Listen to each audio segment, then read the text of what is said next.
Yeah, participants, this is my pleasure to introduce myself. I'm Victorien Douillon. I'm a microbiologist at the University of Abomey-Calavi in Benin. And I will be with Dr. Boris Legba to talk about one of our study, which provides some lessons for improving the science policy society interfaces.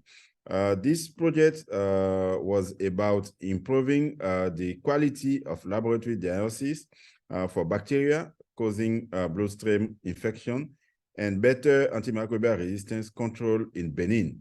And it was a real nice study done to improve the quality of the lab testing in Benin, and providing a lot of recommendation so that the stakeholder can use our basis to change the activities.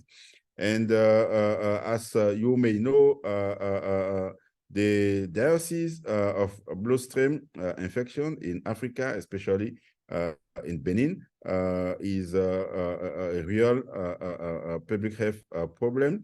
And we need to reinforce the different level of intervention so that to get good impact on better results. And that's what we did during this project. We had, firstly, a gap analysis, which was conducted. And after that, we have this really nice the trainer approach that was used to train 50 laboratory staff involved in blood culture, antibiotic susceptibility testing, and quality assurance in bacteriology. And after that, we had many workshops to improve the dialogues between clinician and laboratory experts, and also to share the project result with the authority of the Ministry of Health. And as a result, we compiled a set of recommendations for the improvement of the laboratory diagnosis of infection, the prescription and delivery of antibiotics, and optimizing the role of laboratory in the surveillance of bacterial resistance to antibiotics. And all those activities lead us to give many recommendations to the stakeholders. It's give us many lessons. It's help us to provide data to understand how deep the problem was and how this can be overcome. So I will let my colleague, Dr.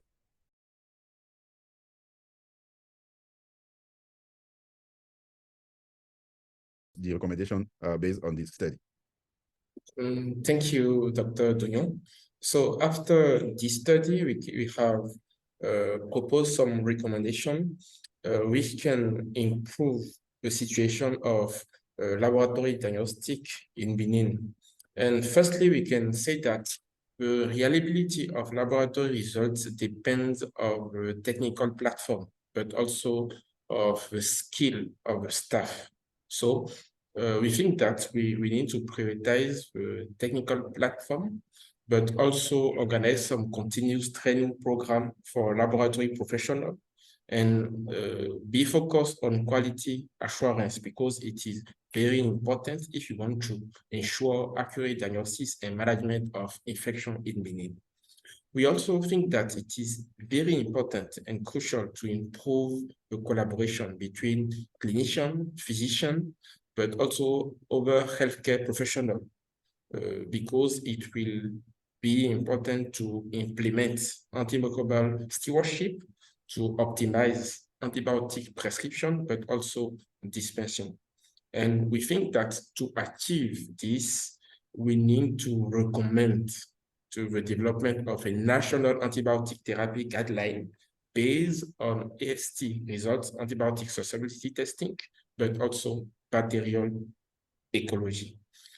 So at conclusion, we think that if you want to improve the policy science interface in the context of antimicrobial resistance, but also laboratory diagnostic in Benin, we need to prioritize the technical platform. We need to implement some continuous training for laboratory professional and also improve the collaboration between the health professional and the policy actor, because this will lead to have a better situation in Benin. So thank you for viewing our initiative. Bye. Thank you very much, and nice session to all of you. Bye. Welcome to my presentation regarding the threat of facial recognition technology. First, I'd like to briefly introduce myself. My name is Anjali Mehta, and I'm a second year at the University of Virginia studying computer science engineering with a minor in data science. I'm personally very interested in public policy and its intersection with technology. Today, I would like to talk to you about the concerns that have arisen due to the rapid emergence of facial recognition technology. While this technology has its advantages, such as enhanced security and convenience, it also poses a significant threat to privacy, human rights, and civil liberties.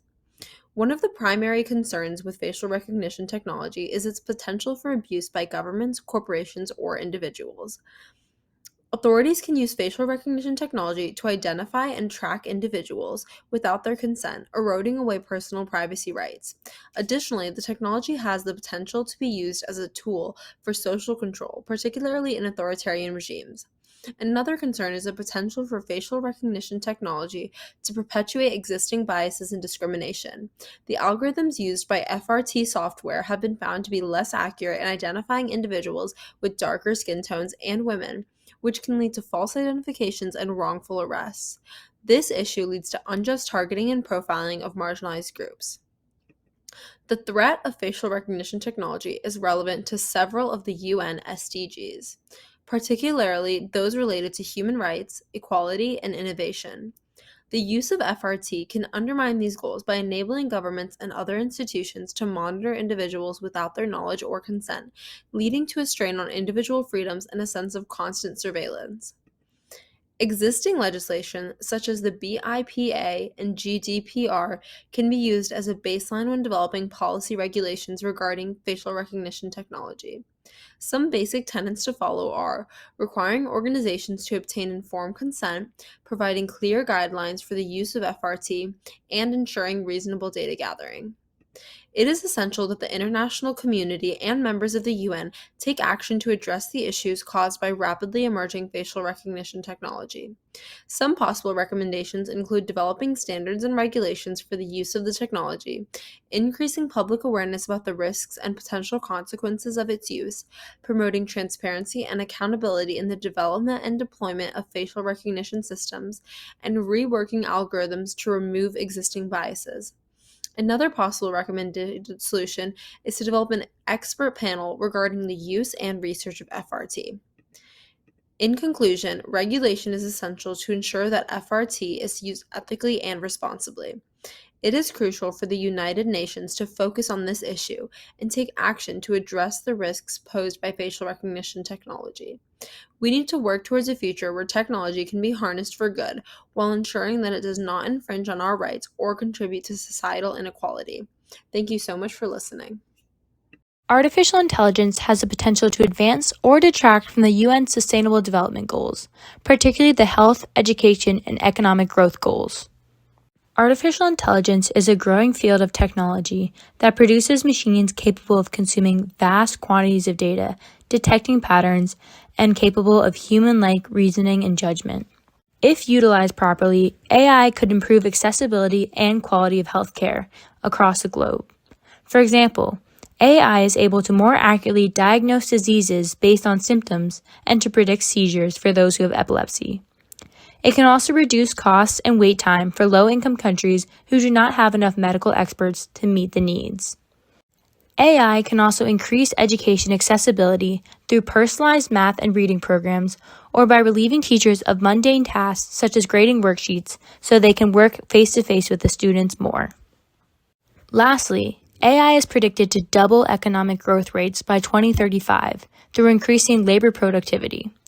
It may help eliminate poverty in some countries by providing access to financial institutions such as loans and retirement plans, by helping farmers maximize their crop output, and speeding up the process of building low-income housing. However, all this good can only come if AI is not biased. Artificial intelligence bias occurs when AI produces misrepresentative or discriminatory recommendations or predictions. This occurs when AI is given datasets that underrepresent communities or reflect current and historic discrimination towards them. AI bias has the potential to magnify and automate existing inequalities of certain races, genders, disabilities, and other people groups. In healthcare, this is already apparent in the underdiagnosis of women and people of color by AI. Most medical studies are conducted on primarily Caucasian males, making them more prevalent in their symptoms in the healthcare datasets used by AI. In education, AI predictions overestimated the graduation rates of white students and underestimated those of Latinx students. Another example is the grading examples fed to AI may reflect the racial bias of teachers and unfairly penalize already disadvantaged students. Lastly, economic growth from AI may not be equitable. For example, AI has been proven to discriminate against women in resume reviews during hiring processes. Artificial intelligence may further marginalize groups in an effort to grow the economy as efficiently as possible. Although there is no one solution, the UN should work with other international groups to establish best practices in AI development and create accountability and transparency. Additionally, the UN can begin assembling clean, high-quality, ethically collected, and transparent data sets with which companies can train their AI on. The UN needs to be at the forefront of tackling artificial intelligence bias, as well as harnessing its powers to advance the Sustainable Development Goals. Hello, everyone. Welcome to the presentation of our science policy brief for the UN SDG STI Forum 2023. Our brief, Concrete Carbon Dioxide and Catalysis, aims to merge industry and research goals to present a unified approach towards sustainable development. Here, we provide an overview of carbon dioxide from concrete, research underway towards net zero emissions, and finally, what policies and actions may help us accelerate sustainable action. So, cement, the main component of concrete, is responsible for approximately 8% of global carbon dioxide emissions. So a question comes to mind, why is the manufacturing of cement so carbon intensive? There are two reasons. One reason is that during cement production, limestone is heated to very high temperature in furnaces, which releases carbon dioxide from the limestone. Another reason is that furnaces used in cement production must run at very high temperatures, that is around 1500 degrees centigrade. And this requires a lot of energy, often from fossil fuels, which also contributes to the carbon footprint of cement production. Overall, it takes around 0.9 kg of carbon dioxide to produce 1 kg of cement, and given the enormous amounts of cement produced annually, this quickly adds up. There are several approaches that can be taken to reduce the carbon dioxide output during the production of cement. At production stage, we can use waste-derived fuels, solar-powered calciners, and new types of cement such as limestone calcined clay cement LC3. We can also capture carbon dioxide for storage or utility through CCUS technologies. Collectively, these approaches would help in reducing the carbon footprint during the cement production. Similarly, at consumer stage, alternative cements such as LC3 or geopolymer cement can be used. Supplementary cementitious materials can also be used. The concrete design can be optimized with innovative technologies such as 3D concrete printing. Requirement-based or sufficiency-based approach can also be adopted. Also, the use of nano-reinforcement can be opted for achieving a desired strength of the concrete instead of using high amount of cement. Additionally, at construction stage, workflows can be simulated with automatic techniques such as building information modeling and prefabricated structural elements at quality control sites. In the circular economy of concrete, recycled aggregate concrete can be used and carbon dioxide can be sequestered or re-assimilated in natural environments. These solutions can help achieve a more sustainable construction industry. However, we need to overcome some hurdles to ensure our research is adopted by the industry first. Significant R&D investment is required to enact these net zero measures at a large scale. Practical results would then incentivize clients to adopt greener practices, especially if these practices are marketed towards the clients. Simultaneously, building standards of the construction industry should be flexible and continuously updated to allow for net zero construction. Major stakeholders in the industry should work in tandem towards establishing a concrete culture. The governing authority should adapt stricter policies and regulations for concrete construction. Awareness campaigns will educate society in general and motivate net zero construction movements. Lastly, efficient and reusable design should be prioritized, along with retrofitting existing cement plants. This concludes our video presentation for the Science Policy Brief. We encourage you to read our articles and our cited sources for a more detailed overview. My name is Dr. Taimur Mazhar Sheikh, and I was joined by Dr. Habil Ahmed in this presentation. Thank you for giving us your time. Hello, my name is Christoph Ernst, and I am from the International Labour Organization. I will talk about peanuts and explain you that there is much more you can do with peanuts than just eating them. They have contributed to the sustainable and inclusive development in line with the Agenda 2030 in Ticino, province of Córdoba, Argentina. First, some basic facts. Argentina has a comparative advantage in biomass, rich availability of biomass, and well-advanced biotechnology sector and other industrial sectors related to this sector like chemistry, and an appropriate infrastructure for bioeconomy development. Peanut production has grown exponentially in the last decade in Argentina, and Argentina is one of the world's biggest exporter of peanuts. Peanut shell residues, however, has created a challenge to the environment, but in Ticino they saw it more as an economic opportunity. So they have created a couple of new bioproducts. Bioenergy in 5 thermal power plants, dyes, activated carbon, biofertilizers, or for example ecobricks. It has also created a variety of new jobs, 12,000 new jobs, from unskilled farmers to high-skilled researchers in biotechnology, predominantly women. What have been the success factors behind the development of bioeconomy in Ticino? Bioeconomy is a recombination of dynamic and collective capabilities in 2 main sectors, in modern agriculture and in biotechnology. It has caused a technology change, and together with the capability development we just explained, it led to a productive transformation of the economy in Ticino. Another key factor was local clustering, which has been supported through an integrated policy framework. These policies were well articulated, horizontal, and tailor-made to the specific needs of the cluster. It also benefited from an effective public-private partnership between public sector, research centers, university, cooperatives, and private companies. The innovation system has been strongly supported by organizations like INTI for industrial technology support, Pro Biomassa project of the Ministry of Agriculture, or for example the program Renova of the Ministry of Energy supporting financially and technology with technology transfer the bioeconomic sector. This led to product and process innovation and diversification. Thank you.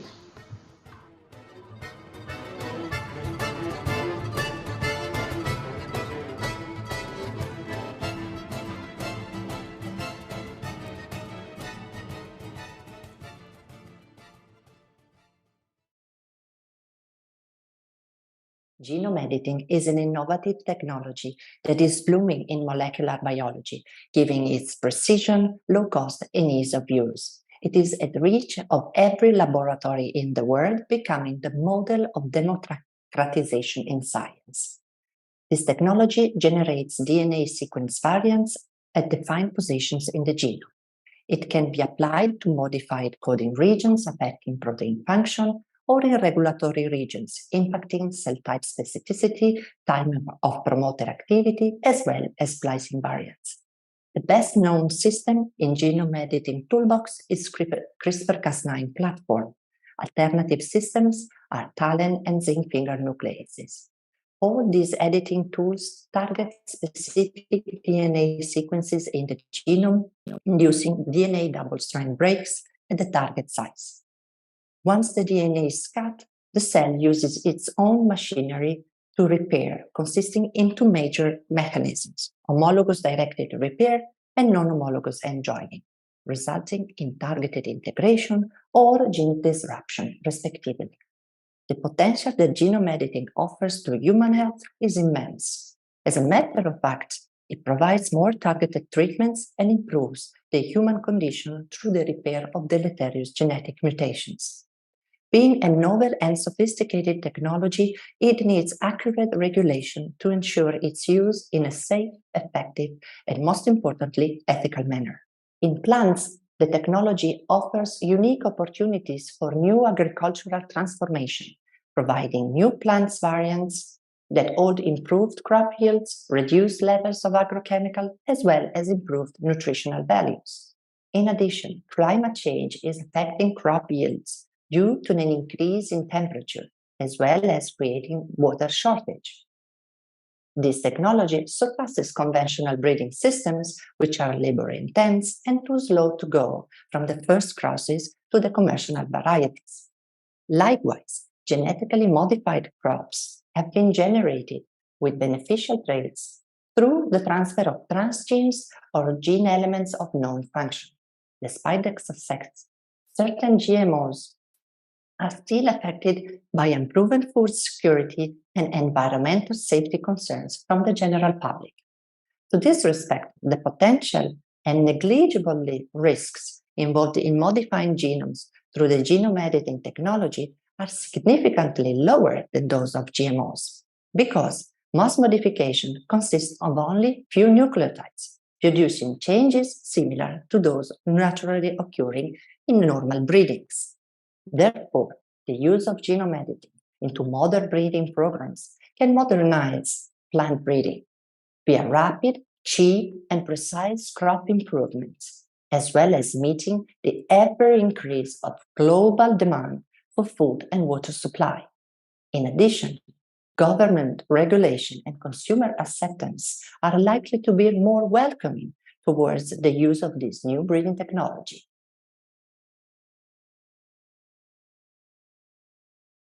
I am Emanuele Buratti, Group Leader of Molecular Pathology at ICGB. Very briefly, what I will do in the next 2 minutes is to tell you what is the advantages of having omics technologies in human health. So basically, by omics technologies, what we mean is a set of experimental procedures that are mostly automated and which allow to understand all the global changes to our DNA, our RNAs, and our proteins in our body following the onset of complex pathologies. And by complex pathologies, I mean, for example, cancer, for example, neurodegeneration, but also viral infections. And basically, what these omics technologies allow to do is they allow to give scientists a very deep view in all the changes that occur in our body following a pathological condition. And this will have very important consequences. First of all, when we will try to set up personalized treatments based on the way that each of our individual bodies responds to disease or viral infection, but also in clinical trials, it will allow to stratify patients in order to understand if for any given treatment there is one specific type of patient which responds better to a type of treatment, and therefore be able to measure a lot more efficiently the efficacy of new drugs that have come to the market.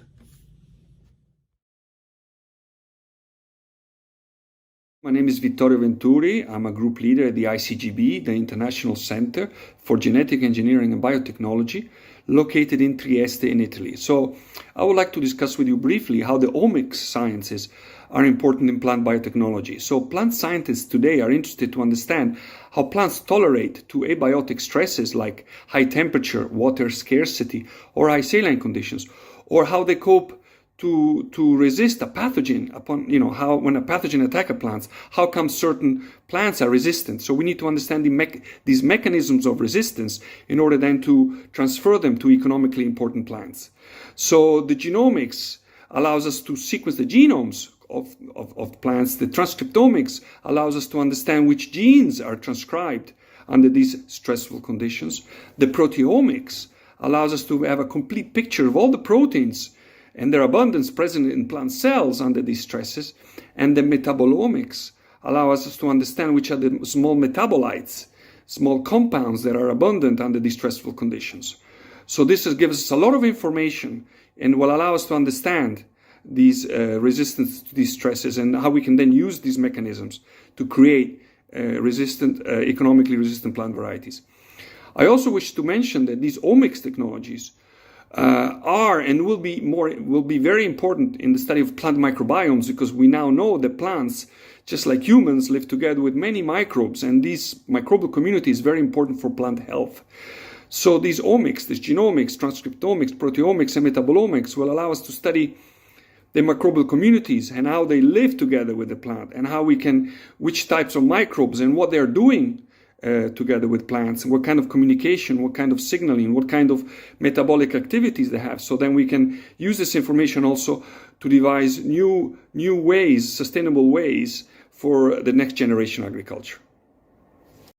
Dear colleagues, my name is Hua Dongguo, and I will be giving a brief on developing the SDG satellites for measuring and evaluating indicators of SDGs.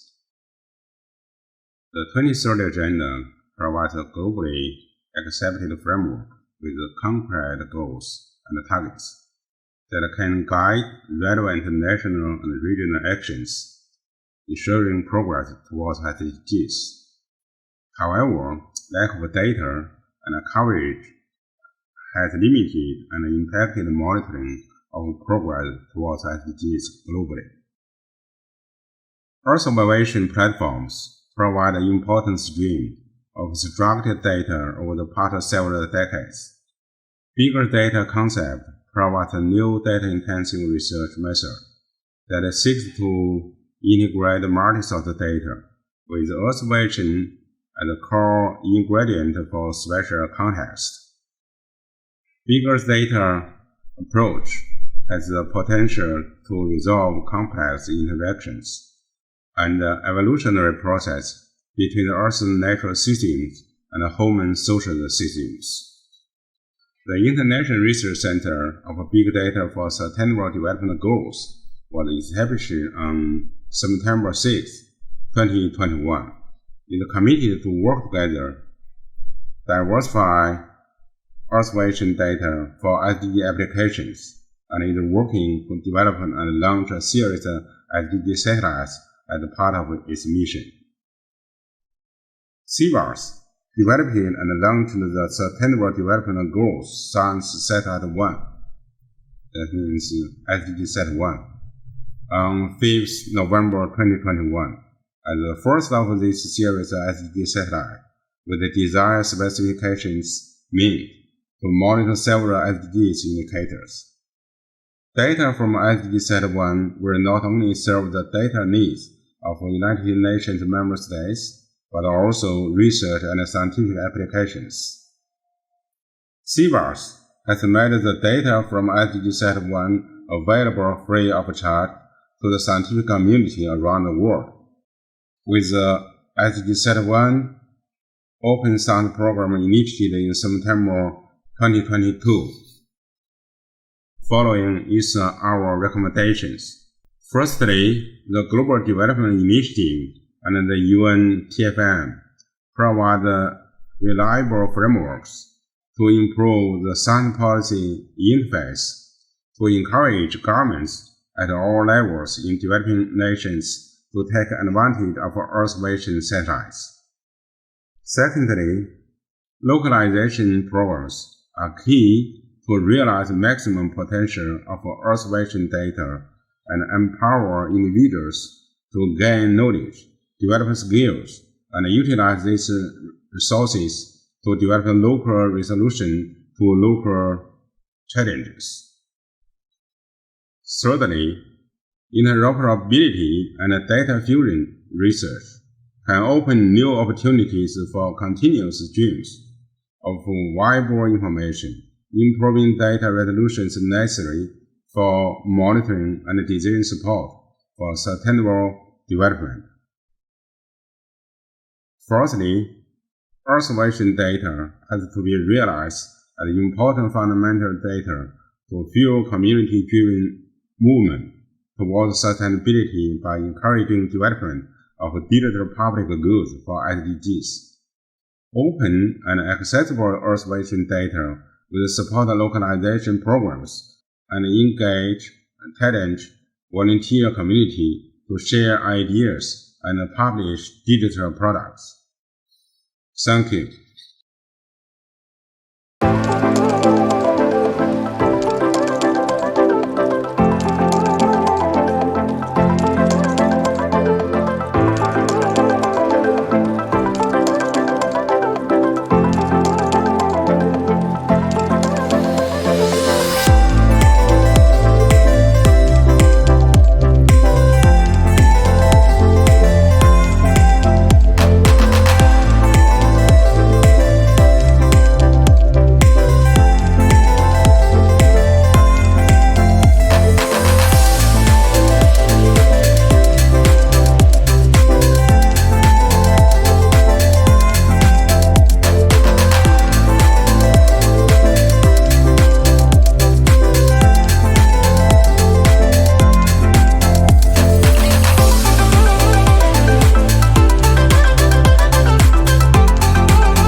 Good morning, good afternoon, and good evening. My name is Dr. Marlene Kanga, and I was president of the World Federation of Engineering Organizations from 2017 to 2019. I'm presenting a policy brief on the implementation of sustainable water infrastructure for the City of Sydney.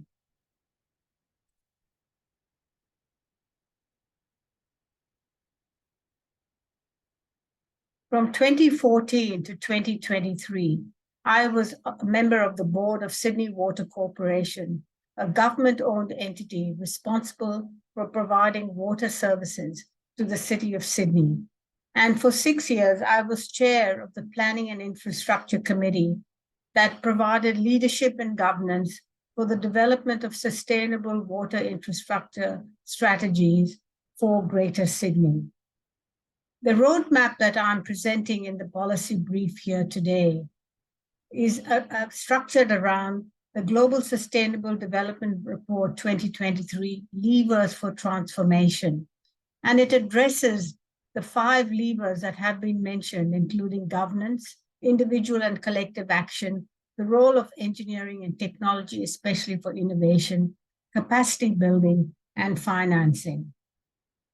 The vision and strategy for Greater Sydney was developed by the Greater Sydney Commission, and it focused on the existing city called the Harbour City, the Central City shown here in red, but most importantly, the newly and fast developing Western Sydney shown here in yellow. The heart of this development is Western Sydney International Airport, which will become operational in 2025 and trigger an enormous growth in population and related services, including education, recreation, and industries. This is a once-in-a-lifetime opportunity to develop sustainable infrastructure for Western Sydney. It provides opportunities for recycling and reuse of water and for reuse of organic and food waste to generate biomethane for energy generation, and also for the use of smart new technologies for sustainable development.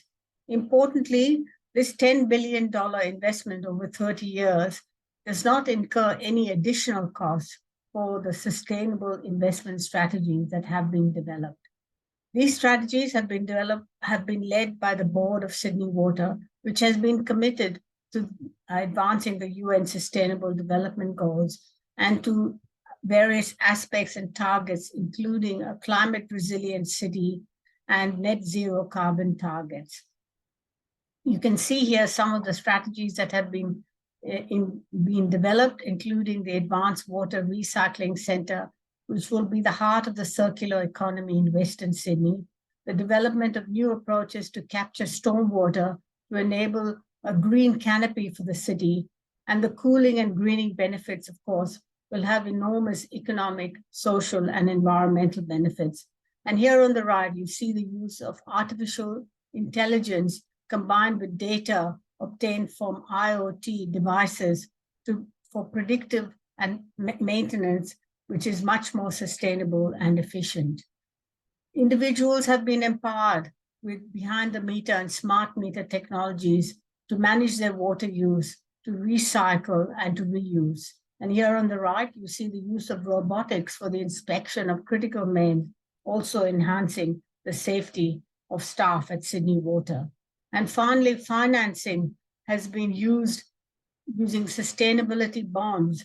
The bonds are aligned to the attainment of sustainable targets, an innovative way for promoting sustainable development through financial methods.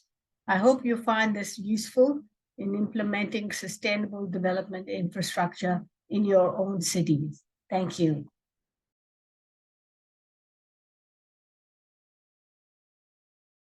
Hola, soy Cintia Hernández, secretaria de Ciencia y Tecnología del Instituto Universitario para el Desarrollo Productivo y Tecnológico Empresarial de la Argentina, y junto a Darío Conder de la Universidad Nacional de Quilmes hemos presentado el trabajo titulado Mapeo de instrumentos de promoción de la transferencia de tecnología y desarrollo de negocios tecnológicos. En este trabajo hemos analizado diferentes instrumentos que se aplican en Argentina para la promoción de la innovación tecnológica, el desarrollo de nuevos negocios basados en el conocimiento y la transferencia tecnológica. Para analizar ecosistémicamente estos instrumentos, hemos utilizado una matriz de análisis conceptual que se constituye mediante la coordinación de dos ejes. Uno que indica diferentes niveles de madurez tecnológica y otro que está basado en los TRL de la NASA, y el segundo eje que coordina el desarrollo del mercado y el acercamiento a los clientes, que está basado en la propuesta que realiza Steve Blank. Al analizar los 25 instrumentos de promoción de la ciencia, la tecnología y la innovación para el desarrollo de negocios tecnológicos, dentro de la matriz queda visiblemente dispuesto la cobertura de los diferentes niveles de un proceso de innovación. En tal caso, se observa que hay algunos niveles que tienen una sobrecobertura de instrumentos de financiación y existen oportunidades en algunos niveles, particularmente los de mayor madurez tecnológica o los de mayor acercamiento al mercado, en donde hay poca cobertura de instrumentos, con lo cual hay oportunidades para atender esos diferentes estadios en los procesos de innovación. En tal sentido, podemos concluir que la matriz facilita la identificación de oportunidades y la mejora de rediseños de instrumentos, así como el análisis ecosistémicos en la totalidad de instrumentos para tratar de aprovechar las diferentes oportunidades y redistribuir adecuadamente los diferentes instrumentos, evitando sobresolapamientos. Además, contar con una herramienta que brinda diferentes niveles de madurez de un proceso de innovación nos permite segmentar las herramientas y direccionar los esfuerzos para promover la innovación en diferentes estadios acorde a los resultados esperados.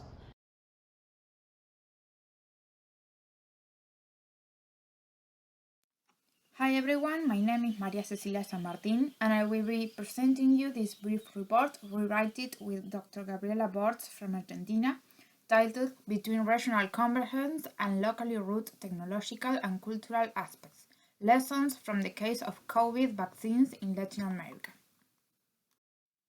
In developing countries where the pandemic struck in context of limited resources and inequalities, the health challenge was even more critical, including different key aspects such as accentuation of the central semi-periphery dependency in terms of limited vaccine access, global context of concentration of vaccine development and manufacturing in the global north, limited resources and inequalities, and a public scrutiny of the role of the state.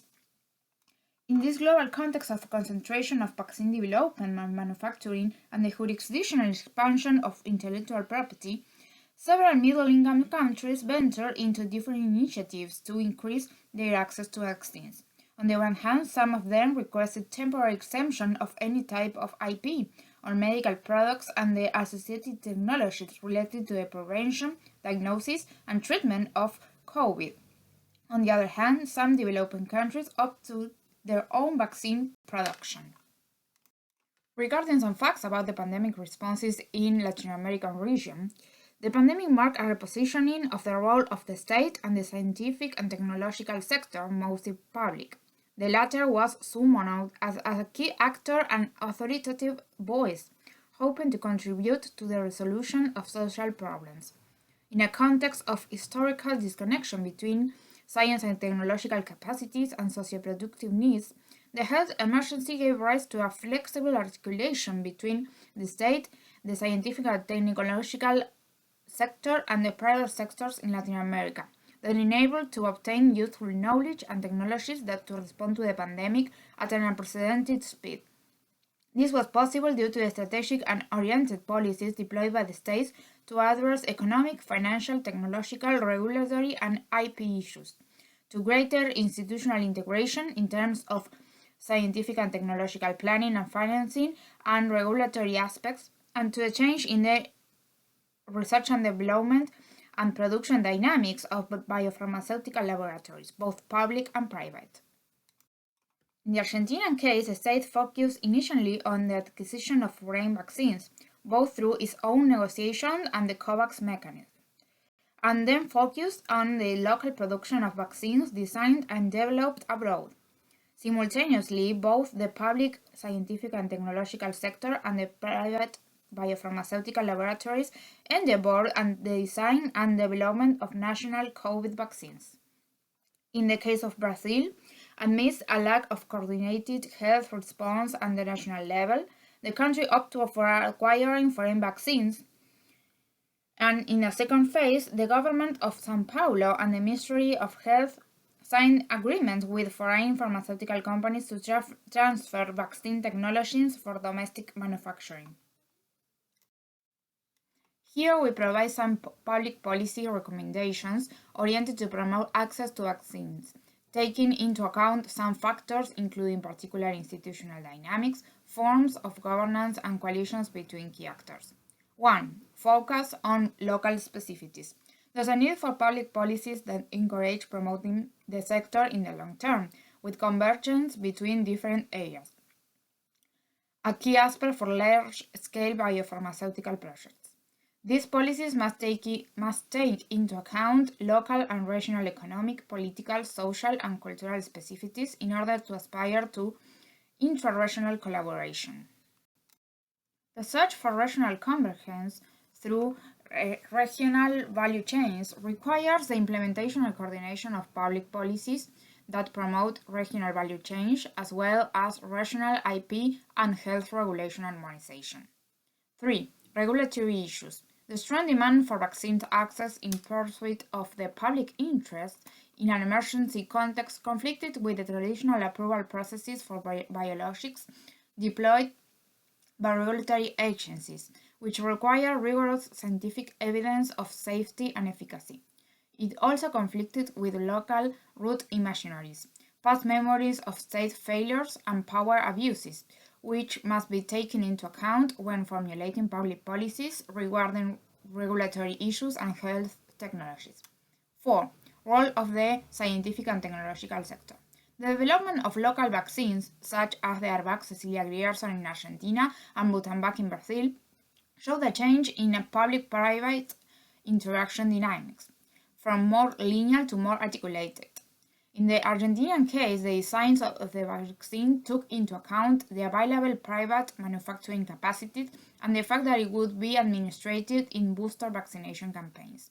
As a local development, the researchers imprinted into the technology design imaginaries of technology and health sovereignty, as well as they took into account the future conditions of distribution of the vaccine when selecting the vaccine technology. In the Brazilian case, previous public sector capacities acquired in the local production of influenza vaccine were mobilized in order to speed up the production and approval process of the Butanvac vaccine. 5. Developing complementary capabilities.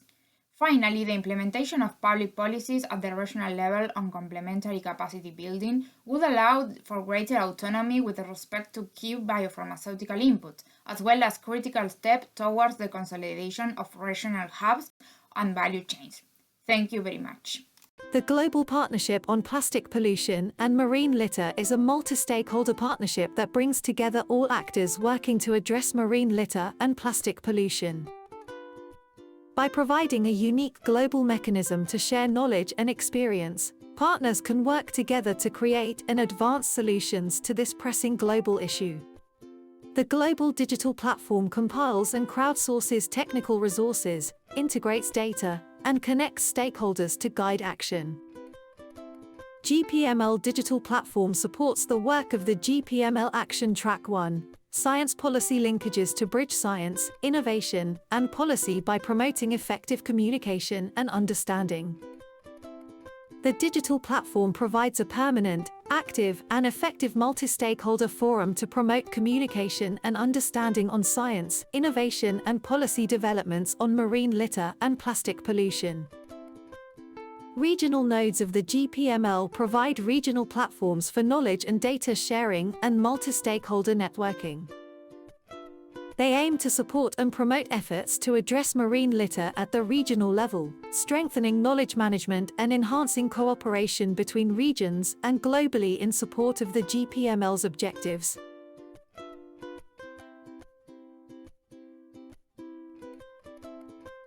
The East Asian Seas Regional Node of the GPML was established by the 9 participating countries of the Coordinating Body on the Seas of East Asia in 2022. It serves as a regional marine litter management and networking hub to achieve the COBSI Regional Action Plan on Marine Litter. The web platform of the node is connected to the global platform and curates regional resources and data layers. COBSI Regional Node supports knowledge sharing along 3 pillars: policies and good practices, research and science, and capacity building. This includes a unique regional plastic pollution research database and inventory for the ASEAN +3 region. The database was developed in partnership with the National University of Singapore with funding from the Sea Circular project implemented jointly by COBSI and UN Environment Programme with support from the Government of Sweden. The database contains over 700 peer-reviewed publications, research data, and visualizations on marine plastic pollution from the wider East Asian Seas region, across disciplines and languages.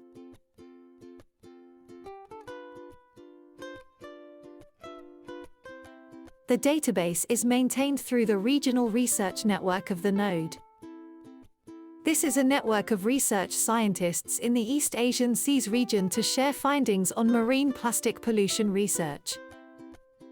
This interdisciplinary network promotes collaborative research to inform policy priorities with science-based information and address knowledge needs. The network can share key research findings and priorities for action with decision-makers through the COBSI Working Group on Marine Litter. This web platform with its research database and network provides a regional interface between science and policy for evidence-based action. Science, research, technology, and innovation are critical to make progress towards the SDGs and an international instrument on plastic pollution. A strong science policy interface is necessary to bridge the gap between knowledge and action. The Global Digital Platform and COBC Regional Node enable stakeholders to make the most of scientific evidence to address knowledge gaps and policy priorities on marine plastic litter through data and research enhancement. Greetings, distinguished guests, delegates, ministers, excellencies, and more. My name is Sarosh Nagar. I am a researcher at Harvard University. And before I begin, I would like to thank the United Nations, UNDESA, UNCTAD, Her Excellency Minister Stoeva, Her Excellency Minister Joyini, His Excellency Minister Woodruff, and more for this incredible opportunity to speak at the STI Forum at the United Nations. It is truly an honor and one that I will cherish for some time to come. I am going to speak today about the vital importance of public sector investment into basic science research, especially in the life sciences. To date, there have been more than 650 million cases of COVID-19 worldwide, with more than 6.9 million deaths. These deaths are a horrendous tragedy and one we must work to prevent moving forward, and innovation is a vital part of that prevention effort. For example, innovation into key therapeutics and vaccines was vital to saving millions of lives during the COVID-19 pandemic. And many of these innovations, while indeed funded by vast amounts of private sector investment, were also funded critically and transformatively by public sector investment as well. Public investment from governments, for example, was vital to the development of mRNA vaccines, as the governments of the United States, Canada, Germany, and countless other countries gave more than $30 billion to develop the critical mRNA vaccines that saved millions of lives worldwide. Yet, in today's discussions of policy and fiscal policymaking, science and basic science funding often takes a back burner and is at risk of funding cuts. This is deeply problematic. Public sector investment into basic science research, especially in the life sciences, has the potential to produce wondrous innovations in the life sciences and beyond, such as a pan-coronavirus vaccine that could save millions of lives worldwide. Thus, we have an obligation as an international community of governments, researchers, and more to preserve, protect, and promote public sector investment into vital sectors of basic science. In particular, we need governments to protect and double down on public sector investment into critical areas, especially those underfunded by the private sector.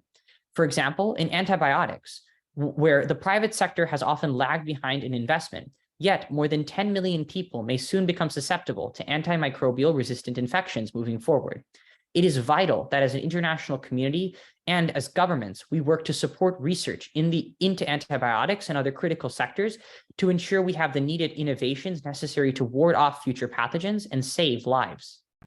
Second, we need to overhaul funding processes so that talented researchers like Catalin Carrico, the inventor of the mRNA vaccine that was denied a grant application for several times, receive the funding they need for their ideas, especially if those ideas are visionary, transformative proposals that have not been tested by modern science, but merit oftentimes more research and more innovation and have the potential to produce real benefits for millions of people. Third, we need to ensure that governments use public investment as an opportunity and as a way to condition that technologies are used in a safe, transparent, and equitable manner to benefit their citizens. And fourth, we need to ensure there is improved international coordination on science investments. Governments must work together to pool resources to ensure that the most money is invested into the greatest global priorities, such as into antibiotics, renewables, and other key sectors of science funding as well. In short, science needs to be put as a focal priority of government funding once more, not merely a back burner, but as a core part of fiscal agendas for societies and governments moving forward. This is necessary to boost innovation, accelerate transformation, and build a healthier and happier world for all of us. Thank you. Mi agradecimiento a Naciones Unidas por participar de este foro. El informe que presento analiza el potencial de la bioeconomía para promover la transformación productiva y el desarrollo territorial en el norte grande de la Argentina. Veamos primero una referencia general sobre mi país.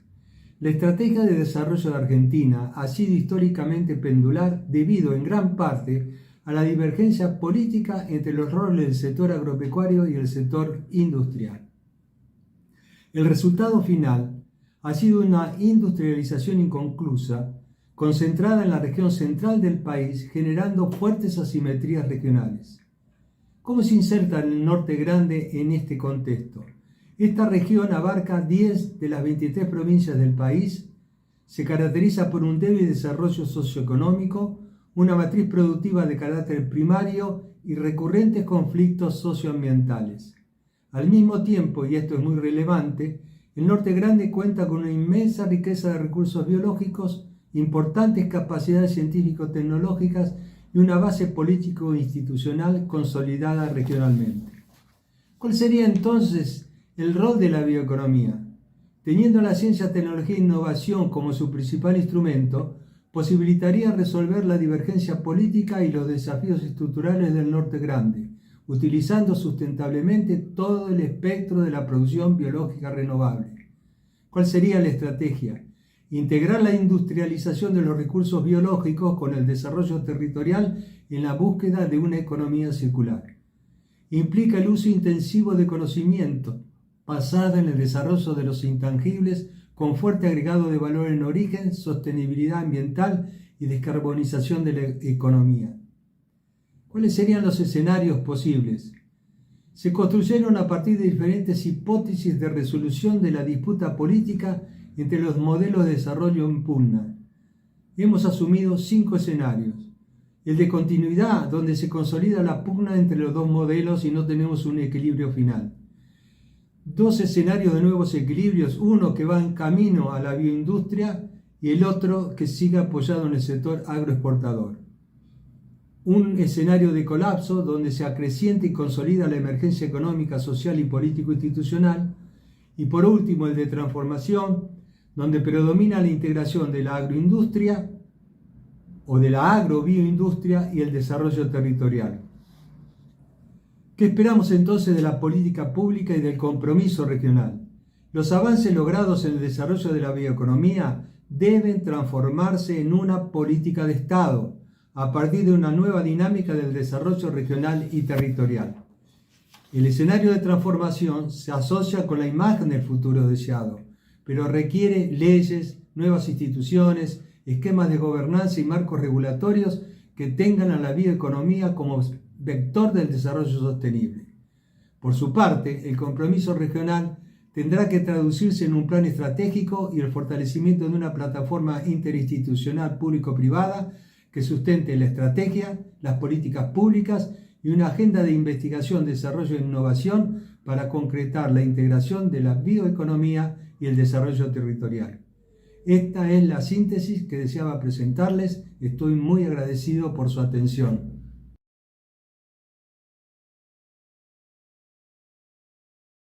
Buenos días, soy Cintia Hernández, directora para la generación de nuevas empresas de la economía del conocimiento del Ministerio de Economía de la República Argentina.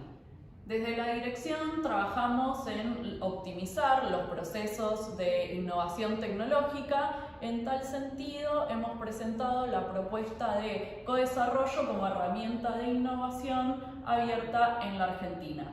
La propuesta surge del diagnóstico de pequeñas y grandes empresas. Hemos visto que más del 52% de las pequeñas empresas son las que aplican actividades innovativas. Por otro lado, las grandes empresas, más del 57%, son empresas manufactureras que en la mayoría de su patrimonio tienen equipamiento e infraestructura que pueden disponibilizar para agilizar los procesos de innovación tecnológica. En tal sentido, el codesarrollo facilitaría la innovación tecnológica, ya que posibilitaría que las startups puedan acceder a infraestructura existente en las grandes empresas y las grandes empresas podrían acceder a las capacidades innovativas de las pequeñas empresas, lo cual sería una estrategia de ganar-ganar para hacer llegar de manera acelerada nuevos negocios tecnológicos al mercado. Así, para incentivar estos procesos de codesarrollo, se proponen tres ejes de acción. El primero, relacionado a generar plataformas virtuales que faciliten el acercamiento de empresas que cuenten con capacidad ociosa y startups con capacidades innovativas y podamos conjugar esas necesidades con esas posibilidades de desarrollo conjunto. Por otro lado, se proponen programas de formación de recursos humanos que puedan coordinar estas actividades y alinear los intereses de grandes, pequeñas y startups tecnológicas. Finalmente, se propone desarrollar herramientas de financiamiento que compatibilicen los recursos disponibles con la dedicación de los emprendedores y de esa manera complementar y optimizar los esfuerzos realizados en inversión por parte del Estado.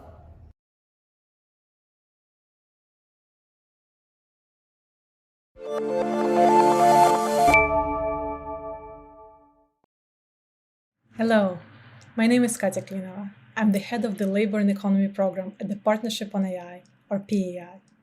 3 years ago, I brought together a multi-stakeholder steering committee consisting of labor advocates, technologists, academic economists, and human rights experts, and started the AI and Shared Prosperity Initiative. This June, the initiative will release the Shared Prosperity Guidelines, a practical method for ensuring that AI is used to improve job quality and job access around the world and is steered clear of exacerbating economic inequality. The guidelines consist of 2 parts. The first part is a high-level job impact assessment tool that allows any interested stakeholders to evaluate the risks and opportunities presented by a given AI system to shared prosperity. The second part is a set of responsible practices that organizations can adopt to maximize their chances of advancing shared prosperity with AI. The lessons we learned while building the guidelines are summarized in our brief, which you can find in full on the UN STI Forum's website. In this video, we'll highlight a couple of those lessons. The diversity of expertise represented on the steering committee ensured the relevance of the guidelines to a variety of use cases. In developing the guidelines, we have also relied on the expertise and lived experiences of frontline workers interacting with AI in their day-to-day. I'll turn it over to Stephanie to talk about that. Thanks, Katya. Hi, my name is Stephanie Bell. I'm a senior research scientist with the Partnership on AI. Under the guidance of the multi-stakeholder steering committee described by Katya, I conducted research with frontline workers around the world to understand how the use of AI in their workplaces affects their job quality. We learned from call center workers in India, data annotators in sub-Saharan Africa, whose work is essential to building and training artificial intelligence systems, and warehouse workers in the United States. The main themes of this report are on the screen. You can learn more by visiting the URL.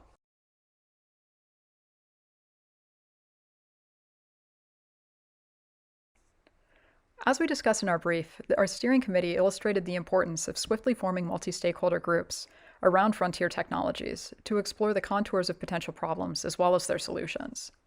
The inclusion of representatives from affected communities, in our case, unions and worker organizations, ensured that the group's work addressed emerging and likely issues faced by those directly affected by technological change.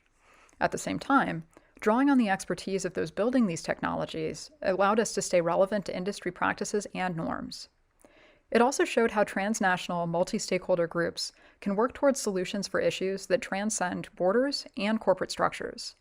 AI's impacts on workers and labor markets are global, and few affected workers are directly employed by the companies that create artificial intelligence. The International Multi-Stakeholder Steering Committee was able to surface paths for action to avert, mitigate, or remediate harms alongside national regulatory efforts. Thanks, Katya. Back to you. PEI's Shared Prosperity Guidelines will be available publicly in a few weeks. You can sign up to receive them in your inbox and get involved in this work at partnershiponai.org/shared-prosperity.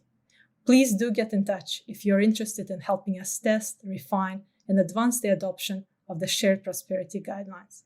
Thank you.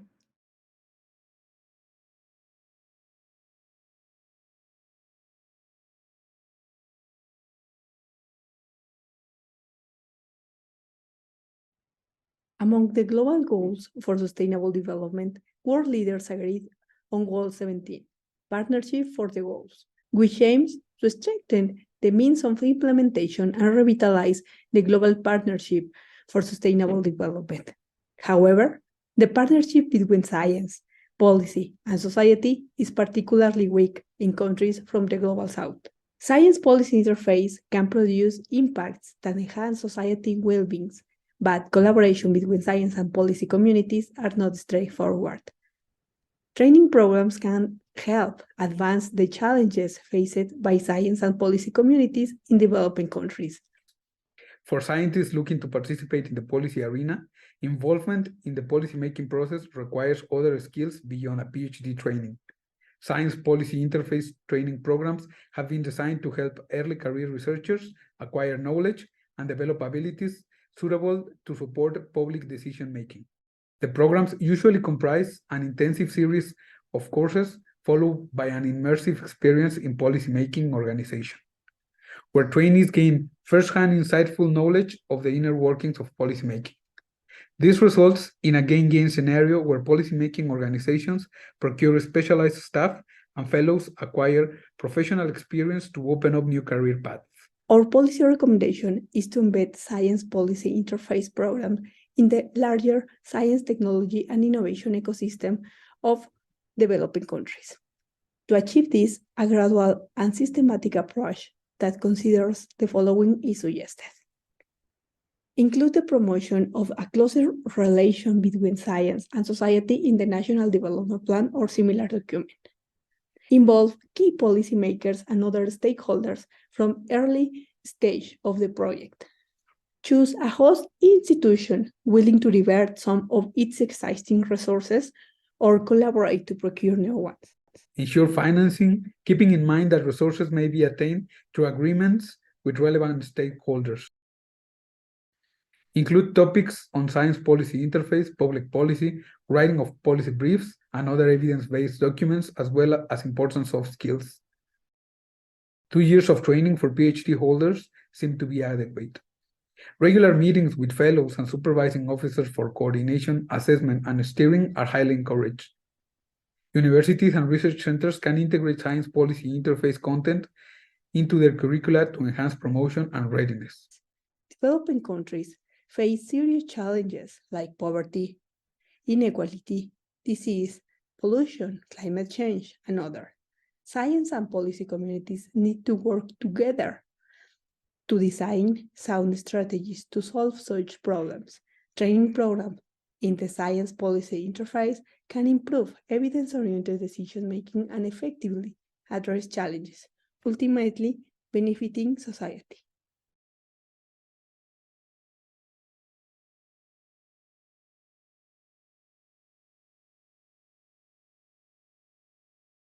In our paper, One Health, Breaking Institutional Silos and Achieving Health for All, 4PAUSE shares why we believe that the latest One Health definition can help governments tackle global challenges like antimicrobial resistance more effectively.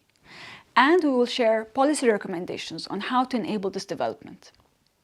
The new iteration of One Health, which was developed by the One Health High-Level Expert Panel and endorsed by the Quadripartite, was operationalized as well within the Quadripartite One Health Joint Plan of Action. It frames One Health as an integrated, unifying approach which aims to sustainably optimize the health of people, animals, and ecosystems. It follows a whole-of-government, whole-of-society approach, meaning the right governmental institutions and the affected communities are involved in finding ways to tackle the interdisciplinary challenges. It is also rooted in prevention at source and tackling the root causes before an outbreak emerges. So it does not only examine how health risks in animals and the environment affect humans, but goes a step further to address the ways in which human activity affects animals and the environment, thereby driving disease outbreaks. Antimicrobial resistance is a global challenge that has been addressed through a global action plan on AMR, which guided national One Health action plans. And while both Global action plans and national plans include important measures such as phasing out antimicrobials as growth promoters in animal farming and encouraging prudent use. The plans do not go far enough on engaging all the relevant sectors and reducing the need for antimicrobials to begin with.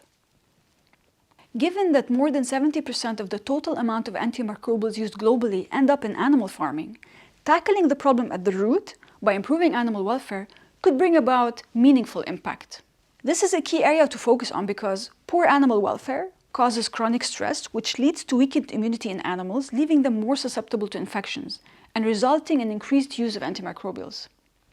Poor management, stress-related behavior in animals, and animal husbandry, which includes breeding farm animals for high-performance traits, increases the prevalence of illness and injuries in animals, which may become infected, again calling for antimicrobial use. Experts have concluded that improving animal welfare reduces the risk of injury and infection in farm animals, and that rethinking production systems to ensure high welfare is essential for limiting the need for antimicrobials in farming. Such changes can be best enabled via a One Health approach that tackles the challenges at the root and brings to the table the affected communities as well as institutions across the human, animal, and environment interface. To enable health for all, animals, humans, and the environment, and based on our analysis, 4PAWS recommends science and knowledge-driven decision-making and policy development formalized in a digital interface for knowledge exchange, One Health coordination to break institutional silos and strengthen collaboration amongst relevant stakeholders and enable joint strategy development, One Health strategies beyond antimicrobial resistance and in line with the One Health Joint Plan of Action with measures across the human, animal, and environment sectors, which should be tied to preventing the drivers of outbreaks while ensuring that the communities at the front line of health challenges are part of the solution and supported to transition away from high-risk practices. Finally, countries with limited capabilities will need support in the development and implementation of One Health strategies by the institutions of the quadripartite and funding, which will be essential to ensure that resources are available for the implementation of national action plans. Thank you.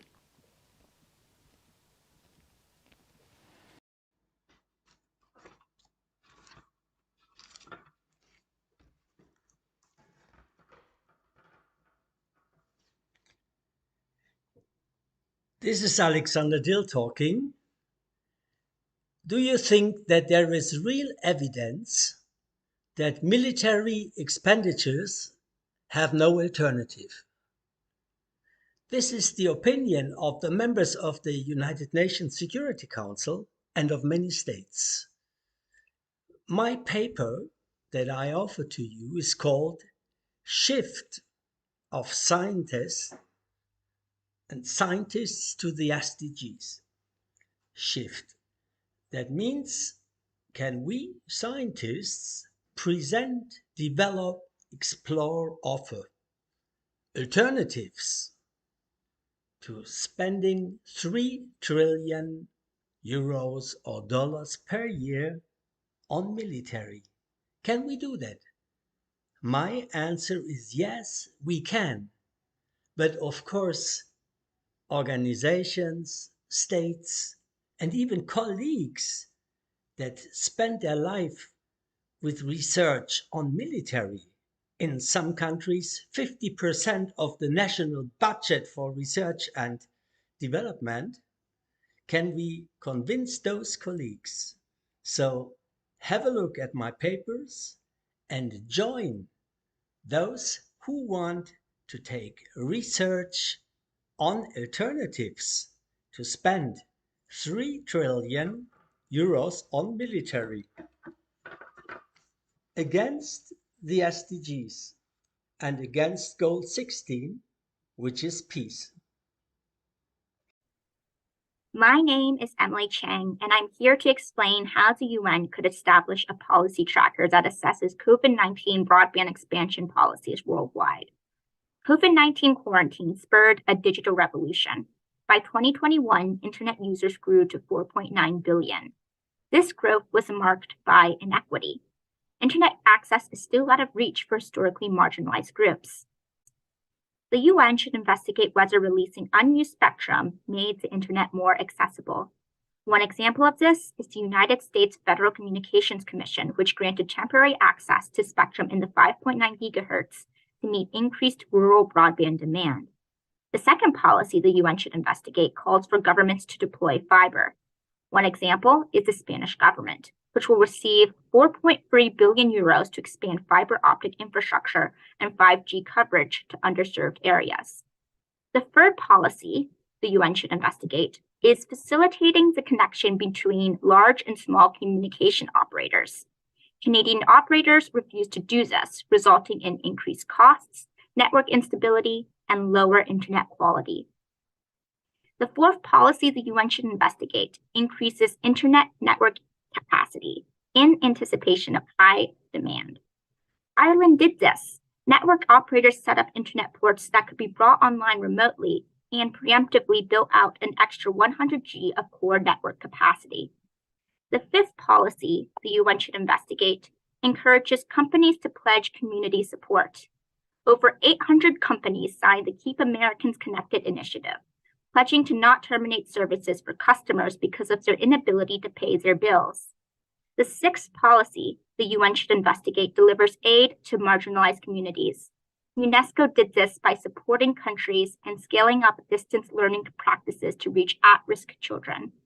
The seventh and final policy invests in internet infrastructure. The World Bank has allocated $1.2 billion building submarine cables and terrestrial backbone networks, and for bringing online citizens of the South Pacific, the Caribbean, and East, Central, and West Africa. This brief builds upon the framework the UN has laid out in 2021 to close the digital divide. The framework emphasized affordability, the power to decrease the excessive cost of internet connection, and accessibility, the power to provide efficient and robust internet service. Building such a framework makes communities equitable. Connectivity could lift 160 million people out of extreme poverty and increase the life expectancy of 2.5 million HIV/AIDS patients thanks to better monitoring and adherence to treatment. As our world recovers from the coronavirus epidemic, policymakers, world organizations, and private sector companies can use this assessment to guide future broadband policies.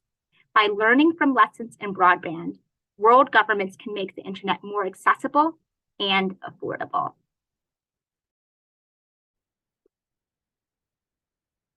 Hello, my name is Valentine Goddard. I'm the founder and executive director of AI Impact Alliance. AI Impact Alliance's expert group, international members from different countries came together to discuss important implications at the nexus of gender equality in the environment and digital economies last fall during the AI and Social Mission conference. And it's an honor today to share on their behalf some of our findings and some of the recommendations and actionable areas that we have identified together. So allow me to share my screen and we can look at those together. So you will find in the information that's provided by the UN a link to this policy brief, and that lies at the intersection of AI, gender equality, and climate management, as well as critical implications for the women, peace, and security agenda. This is particularly true when it comes to deployment of AI systems in natural resource management sectors such as fishing, agriculture, energy, mining, and other extractive industries. The absence of women from consequential decision-making in the social technical pipeline of AI systems significantly impacts their intended use and leads to biased outputs technically and socially, and to unequitable distribution that benefits that AI can bring. We propose in this brief 11 actionable recommendations for SDG-oriented and can inform cyber diplomacy, digital economy partnerships that are taking shape or strengthening those and adapting them to digital economies. These recommendations aim to seize the opportunities presented by AI while mitigating risks and contributing to shaping SDG-oriented AI solutions and partnerships. They include 3 zones: the solution design responsibility loop, the resource ownership and SDG-oriented governance, and foreign policy and climate security implications. Before I move on to the detailed presentation of the 11 recommendations, I wanted to go over with you some of the just general principles that encompass all of these recommendations. The goal is to prevent new forms of exclusion and inequity. It is important to investigate gender disparities and limitations to decisional powers in the AI value chain. This includes the choice of use and design of AI systems, as well as gender-aware regulatory innovation mechanisms, ensuring that women are part of regulatory innovation and funding policies to support women-led initiatives. Gender-blind AI strategies in natural resources and extractive industries will lead to a deepening of global socio-economic gaps and polarization, posing national security risks to all nations, as AI's geopolitical implications are disrupting the old order of territorial integrity. We believe that all levels of government should adopt a gender-aware sectoral strategy that incentivizes a sustainable co-governance of natural resource data. Furthermore, AI and digital economy policies must consider the protection and promotion of decisional power across AI value chains with gender equity, intersectionality, and reconciliation with indigenous peoples as a priority. This will facilitate equitable trade opportunities and shared resources. Therefore, we recommend the following. Address preconceived notions and definitions of natural resource management. Being a farmer in 2023 is not the same thing. Adopt a multidisciplinary approach to AI design and deployment. Respect and weave in indigenous AI data protocols into the value chains for AI systems while promoting traditional matriarchal models of knowledge and environmental protection. I'm going to skip the middle ones and go straight to the end so that this video remains nice and short, but please do have a look at the explanation, the context and statistics, as well as a number of references in the document. Thank you very much. So one of the core themes of the STI Forum 2023 is the full implementation of the 2030 Agenda for Sustainable Development at all levels. This calls for the broad involvement of public and private actors, and in this policy paper, we argue that among those actors, intellectual property offices are especially able to pursue context-sensitive green policies and to prepare science, technology, and innovation for SDGs roadmaps. You may have heard of WIPO Green, which is an international platform connecting users, fostering partnerships, and offering a marketplace for green technology producers. Well, this is only one of the many line of actions available for intellectual property offices to engage in the implementation of SDGs. Intellectual property offices, or IPOs, are agencies responsible for examining applications and granting intellectual property rights such as patents and trademarks.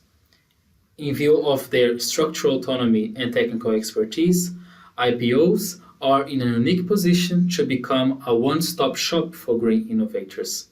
And this is why we decided to investigate existing initiatives led by IPOs and to present our findings to the STI Forum. The landscape of initiatives is varied and would benefit from a more transparent and systematic approach. We have therefore gathered the initiatives in 6 different clusters, and we invite you to read the policy paper to learn more about them. In terms of institutional measures and gathering of expertise, particularly interesting developments include the setup of specialized units for sustainable development and international cooperation, the use of SDGs as indicators of agency performance, and the creation of research and analytics sections within IPOs that provide intellectual property analytics for decision makers in topics such as climate change and clean energy technologies.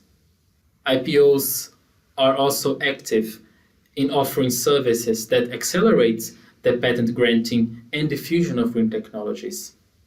When it comes to patent granting, more than 10 IPOs worldwide offer accelerated programs for green patent examination.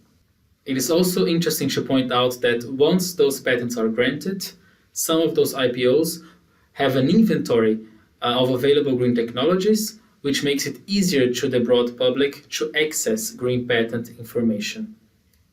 And as for services for the diffusion of green technologies, IPOs have joined forces with other organizations nationally and internationally to increase the impact of their actions.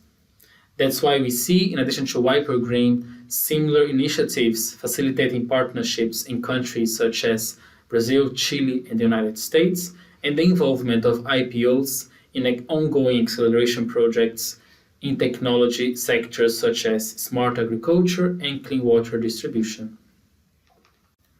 The conclusion of our paper is that intellectual property offices should consider integrating innovation initiatives and setting one-stop shops that offer wide services to green technology users and producers. This, however, is only possible if there is sufficient financial, technical, and human resources. For that matter, partnerships with other organizations, in particular through Wiper Green, will save costs and will allow for the exchange of expertise. In addition to that, such measures should be set up in a way that signal the trustworthiness of IP offices. By taking up an extended role in green innovation policy, they will have to showcase their ability and demonstrate their benevolence and integrity towards realizing the SDGs.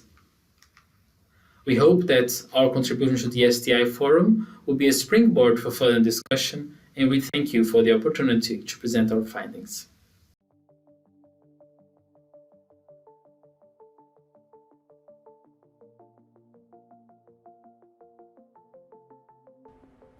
Central America is one of the most biodiverse regions in the world, but it's also facing significant challenges when it comes to natural resource governance. Inadequate laws addressing issues such as territorial planning, extractive industries, intensive agriculture, conservation of biodiversity, and infrastructure development have all contributed to environmental vulnerabilities and impacts from climate change. The region is already experiencing increased aridity, hurricanes, and consequential impacts on agriculture, also forced migrations. The Central American dry region possesses the highest prevalence of undernourishment in the continent. Central American governments have been known to prioritize national objectives above the needs and concerns of local communities, with authoritarian tendencies in Guatemala, El Salvador, Honduras, and Nicaragua. The inclusion of practices such as revolving doors and lobbying enhance the state capture phenomenon that has a direct impact in natural resource governance.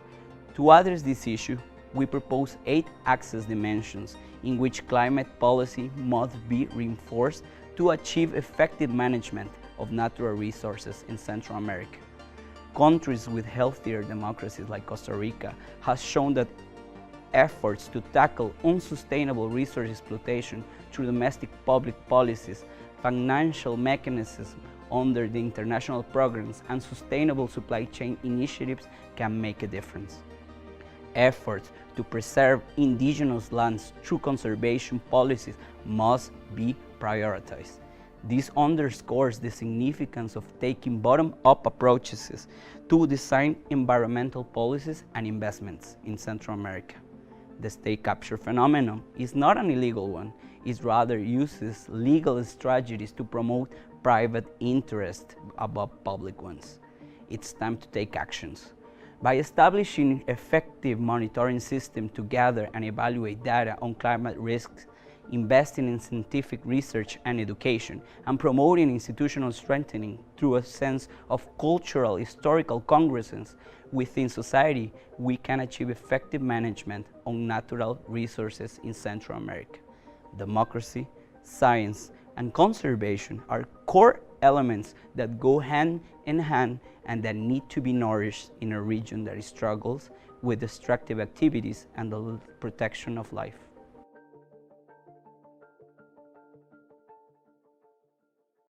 For inviting us. And here is the statement Women's Health and Education Center, Open Science and Space Technologies in the Implementation of UN's 2030 Agenda, a Vision for the Development.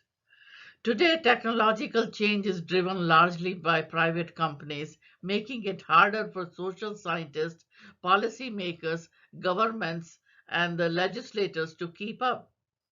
Open science is essential to transform health and education systems in developed and developing countries alike. This will help us to achieve the United Nations 2030 Agenda by promoting science, technology, and innovation that is accessible, inclusive, and transparent. Open science often furthers the rights of everyone to share in scientific advancements and its benefits. Open science helps scientists to develop tools and methods for managing data so that as much as possible can be shared as appropriate. Let us set global standards for open science for all. The Women's Health and Education Center, its acronym is WHEC initiatives, recommendations, written statements, and side events provide a national and international framework for open science policy and practice that recognizes disciplinary and regional differences in open science perspective. Achievements of Sustainable Developmental Goals SDGs is a marathon, not a race. But when we are hitting a wall, these game-changing innovations can help us power through with unprecedented speed and scale. In the end, here is the vision for future discussion and the development. How can we utilize space technology in the implementation of UN's 2030 agenda? As outer space is becoming more congested and contested while offering growing pool of benefits to humanity, utilizing space contributes positively to a range of policy areas, including climate and weather monitoring, access to healthcare and education, water management, efficiency in transportation and agriculture, peacekeeping, security, and humanitarian uh, assistance. The list of Earth impacting space contributions is nearly endless, and many other valuable contributions are currently in the development for and or being researched. Here is a summary of our efforts in building back better. Our activities and new initiatives aim to employ a cross-cutting approaches contributing to the use of space science and technology as a valuable tool to help implement UN's 2030 agenda. Space is for everyone. We believe since space has far-reaching applications, all countries should be supported in accessing the benefits of space-based technology that fascinates and facilitates sustainable developmental goals. Thank you very much. Hello, this is a presentation of a policy brief, Girls and Women as Innovators, that we have published as part of the 8th Multi-Stakeholder Forum on Science, Technology and Innovation for the Sustainable Development Goals. We were interested in analyzing gender disaggregated data on patterns to shed light on any patterns in innovation that vary by gender. We know that tech remains a male-dominated field in many ways. For example, in 2020, women made up only 26% of data and AI positions in the US. Many cultures actively steer women to domestic roles and to work that fits into these roles, usually unpaid work or low productivity work. However, there is something that has always intrigued us. In many communities, parents invest equally in the education of girls and boys. Girls are highly motivated academically and are competitive, but yet girls do not pursue STEM careers. Why? What happens? In the US, for example, the majority of graduate degrees and doctorates are awarded to women, yet the tech sector is mostly male. Explanations range from social norms and biases that are also internalized by girls to the lack of childcare options. In this paper, we see some aspects of the underrepresentation of women and girls in STEM. Next, my co-author Alison will go over our findings. To review these quickly, we find that while the number of women who received US patents has grown steadily since 2002, the number of patents with women as the first innovator or team leader has barely budged.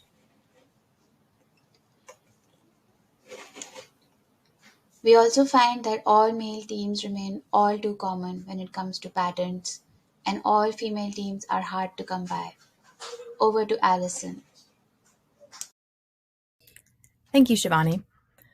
So the data we used was from the US Patent and Trademark Office, and it included the gender of each inventor on a patent. This allowed us to do more than simply look at women's participation, but also to look at women's leadership of patents. And what we found can be illustrated quite clearly in this graph here. So the red line shows the percentage of patents with at least one woman inventor, while the blue line shows the percentage of patents with a woman as the lead author. And you can see that there's a big discrepancy not only in the overall levels. In 2020, the percentage of women-led patents was about 11%, while for women's participation overall, it was about 27 or 28%. But there's a big discrepancy in the slope as well. This indicates that the gap between women's participation and leadership is actually growing over time. And this demonstrates the leaky pipeline effect. As positions become more advanced, there are fewer and fewer women. Our second key result has to do with the prevalence of mixed gender teams. So we found that in 2020, about 33% of applications came from teams with at least one woman and one man on the inventor team. This is not a great statistic. We would like to see it higher, but comparing 2015 numbers to a prior study by the UK Patent Office, we do see that this is actually above the global average, so that's encouraging. We wanted to dig more deeply into this, so we looked at all of the multi-inventor patents, so patents for which there were at least two inventors listed, and we found that of those that were led by a woman, only 11.1% were all female teams, while for those led by a man, 79.7% of them were filed by all male teams. Future work could look at why there is this massive discrepancy. It could be that there are just more male inventors, and so it's more likely that teams will be all male than all female.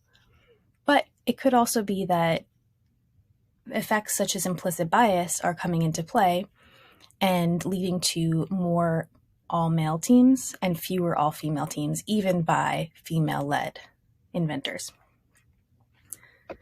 Given these outcomes, we have several policy recommendations to address both the participation gap and the leadership gap, largely around shoring up the leaky pipeline and addressing structural factors that prevent women from participating equally in the workplace. We'd love for you to check out the full policy brief to get more detail about how we did our analysis and our policy recommendations, and you are welcome to email either Shivani or myself at the emails listed here. Thank you. Using AI and big data for closing the loop in policymaking. We are in 2023. Science, technology, and innovation. After a decade of disruptive technologies, exponential technologies, frontier technologies, we are doing very bad. The Secretary General just told us in April 23, when we meant not to leave anyone behind, we are leaving more than half the world behind.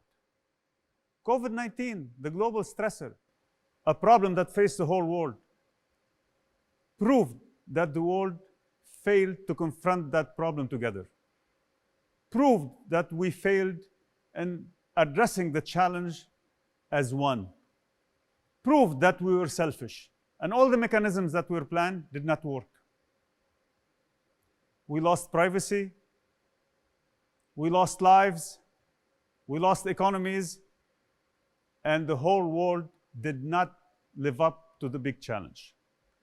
Today, we have climate change challenges, We have many problems the whole world is facing, including security. AI and big data is a proper tool to help implement the SDGs. Because the SDGs are complex systems, hundreds of targets and indicators, too complex to model traditionally. While the data, which is exponentially growing in amount and sources, can generate the proper models and help policymakers plan, simulate, give scenarios, implement, and evaluate.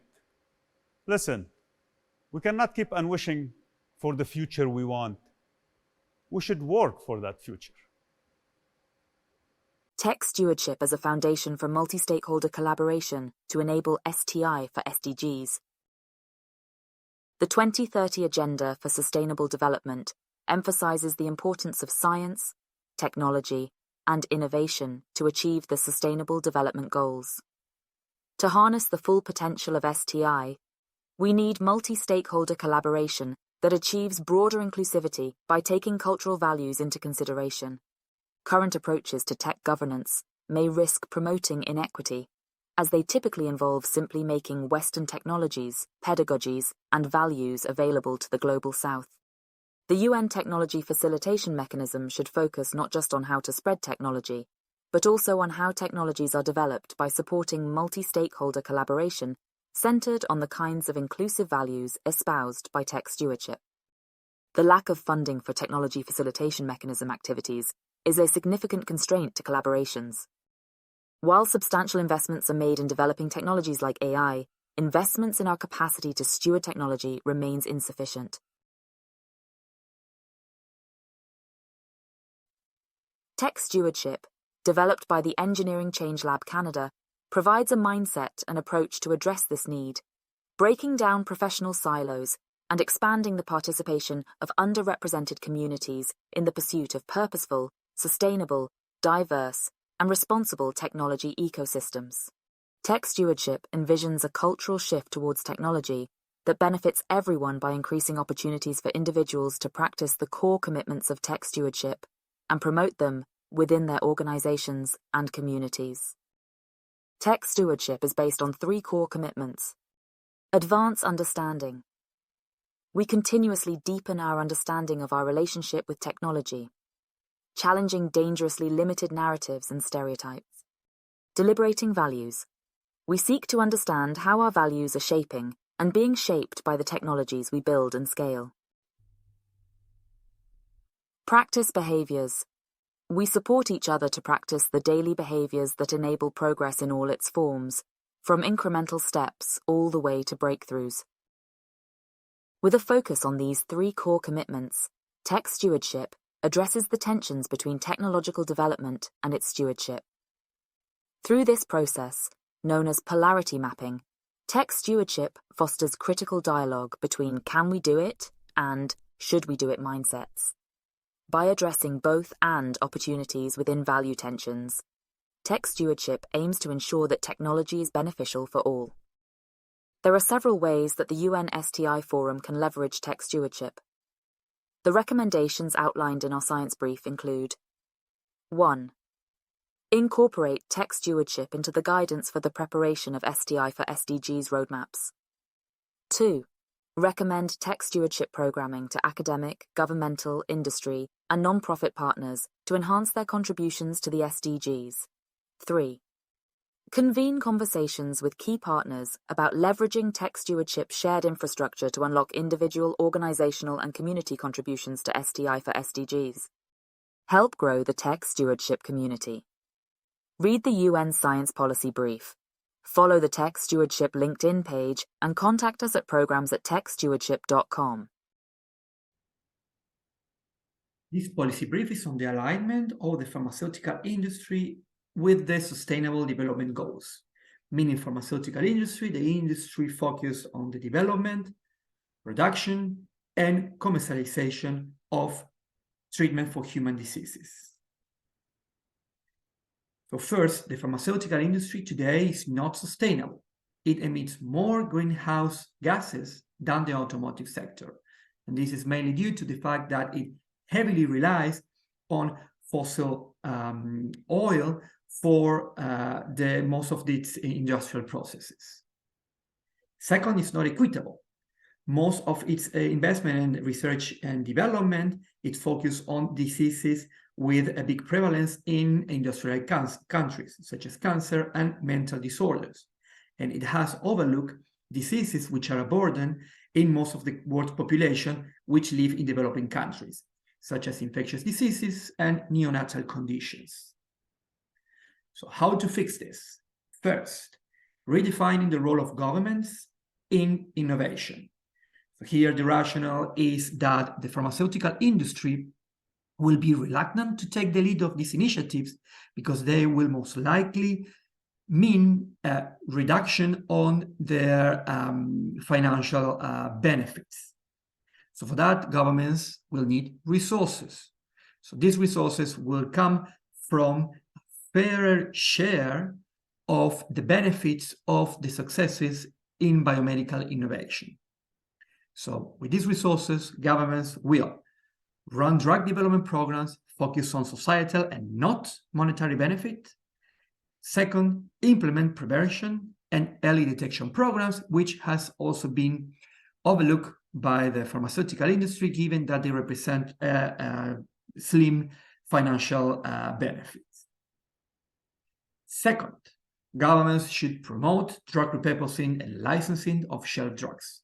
So here the rationale is that by doing so, drugs that has been going through the development process will be translated into cheaper drugs, maximizing the use of the resources.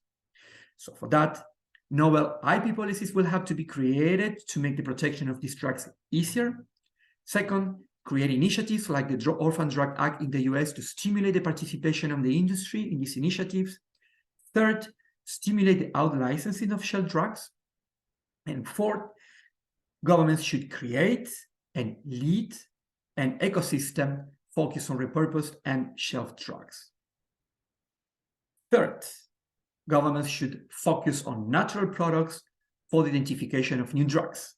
So here the rationale is that natural products will be a cleaner source of new drugs, and these drugs will be produced at an industrial scale, most likely by green chemistry.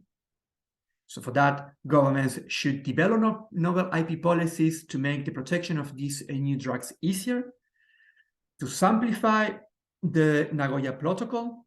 So that will also allow the countries where these natural products will come from, which are typically poor countries, to protect their biodiversity and use it as a source of economical activity.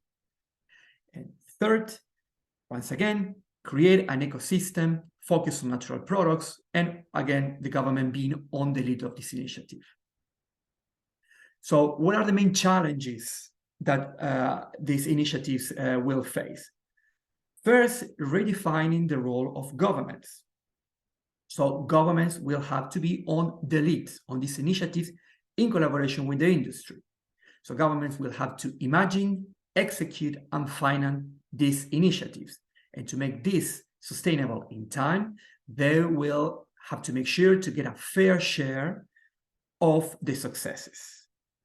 Third, government-industry partnerships will have to be redefined. So they will have to happen in a more equitable, constructive, and transparent way.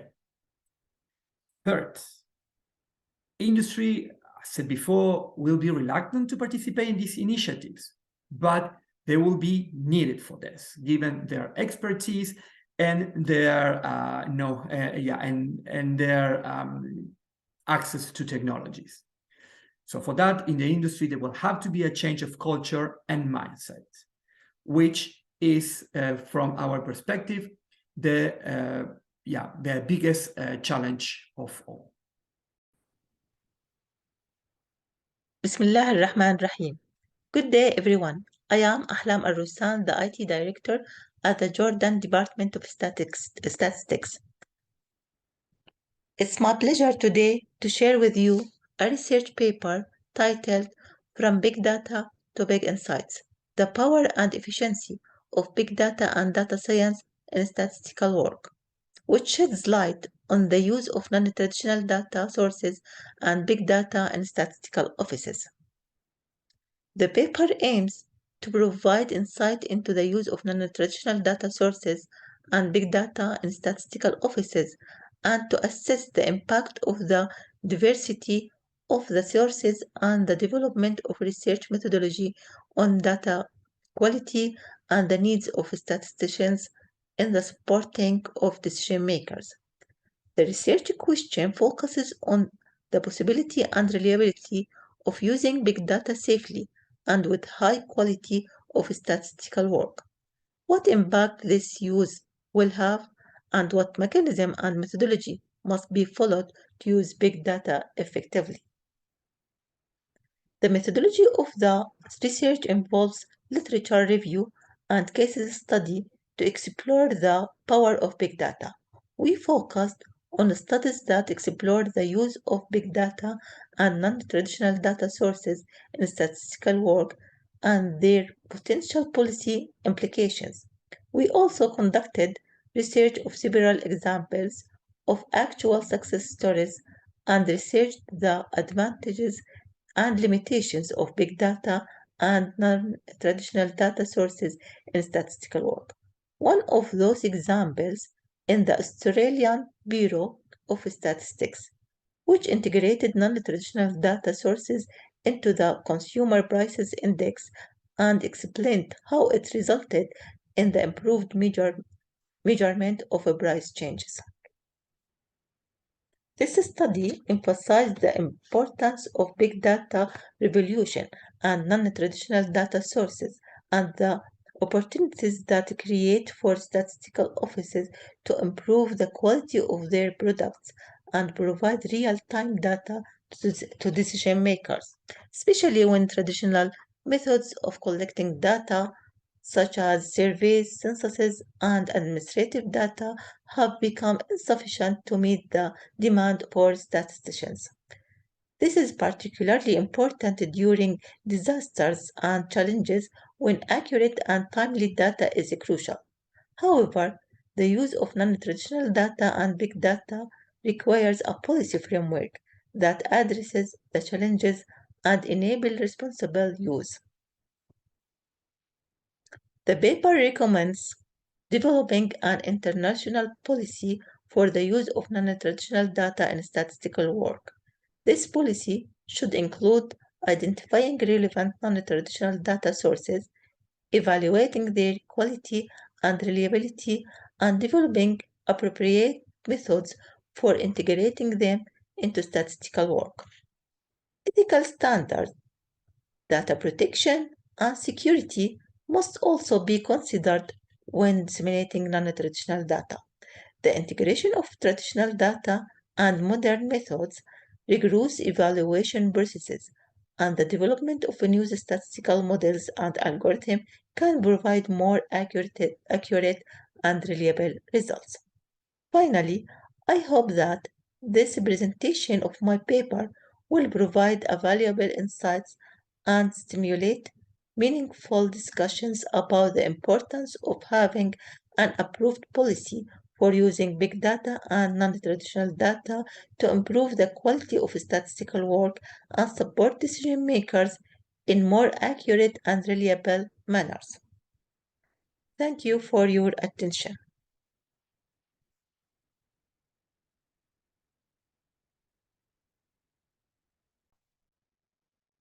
I would like to begin by acknowledging and celebrating the first Australian on whose lands I live and work and pay my respects to the elders past, present, and emerging. Effectively addressing the grand societal challenges of the 21st century, as encompassed by the SDGs, requires a step change in the availability of knowledge, data, and the enabling capabilities required to turn that data into knowledge. A framework towards enabling this goal is the concept of findable, accessible, interoperable, and reusable or fair data. The last decade has seen a wide increase in awareness of the need to make data findable, with a concurrent increase in the amount of data available globally. However, as the breadth and complexity of our data gathering capability increases, there is often a nonlinear increase in the complexity of tools required to make use of these data. So while findability is being addressed, what is less appreciated is that just making data available is insufficient because many modern data types aren't actually accessible or reusable without significant domain knowledge and access to complex software and computational infrastructure. Likewise, if we aspire to creating a more equitable and inclusive future, we must recognize that the concepts of accessibility must also include enabling access to data and the tools needed to work with that data for traditionally disenfranchised groups such as indigenous communities. Exploring this aspect of fairness unlocks a host of additional issues that must be addressed because lack of access to data, technology, and education are common mechanisms by which people are marginalized.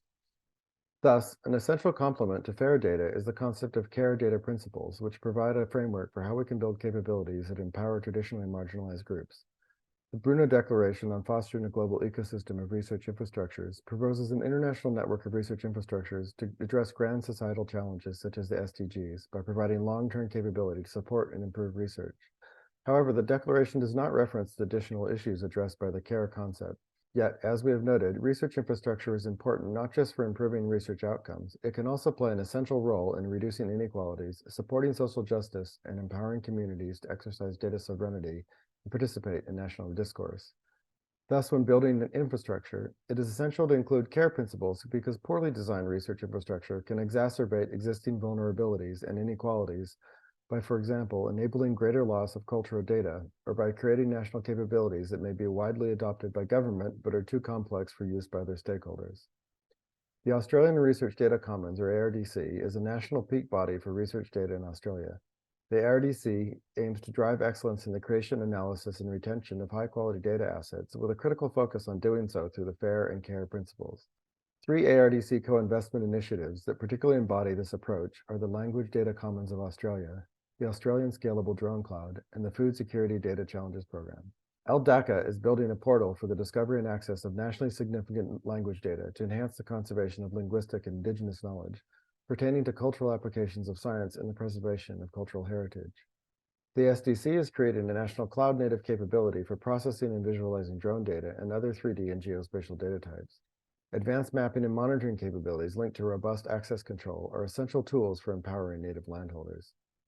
The Food Security Data Challenges Program will tackle projects around food security in a framework that implements FAIR and CARE principles. These 3 case studies form part of the ARDC's ongoing work to integrate the FAIR and CARE data principles to support efforts in Australia towards reconciliation with First Nations people. Given the potential benefits from research infrastructure initiatives that support Indigenous and non-Indigenous communities alike, we recommend that those working in the STI ecosystem critically engage with the policy perspectives presented in the Bruno Declaration to ensure that research infrastructure is built in such a way that it empowers Indigenous and other marginalized communities and recognizes and protects the value of their knowledge, insights, and lived experiences. Thank you. Artificial intelligence is no longer just a fascination of the future.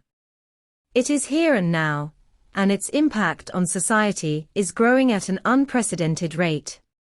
As we continue to witness advancements in AI, it is important that we examine how this technology aligns with the Sustainable Development Goals of the United Nations.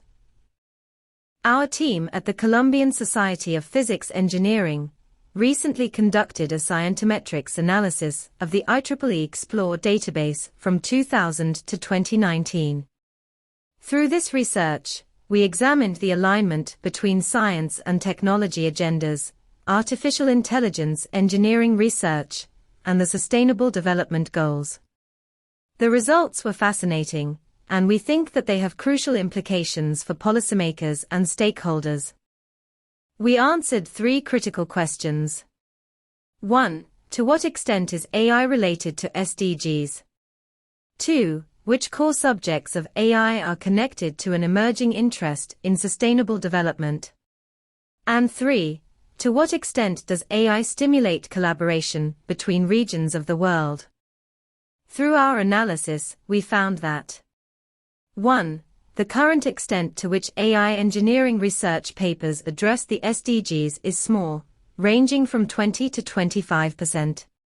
2. However, the growth of AI engineering research related to the SDGs is higher than average. We found promising connections between AI and SDGs in subjects like machine learning, text mining, and big data. 3. SDG-related engineering research is highly concentrated in specific venues. 4. We also found that intercontinental collaboration was limited, leaving opportunities for researchers from different regions to work together and develop solutions for the SDGs. Our policy reflection suggests 3 crucial steps. Strategically funding AI engineering research for the SDGs, supporting the creation of specialized journals and other media for engineers to anticipate and evaluate the societal impact of their research, and supporting intercontinental and regional networks for AI research impacting the SDGs.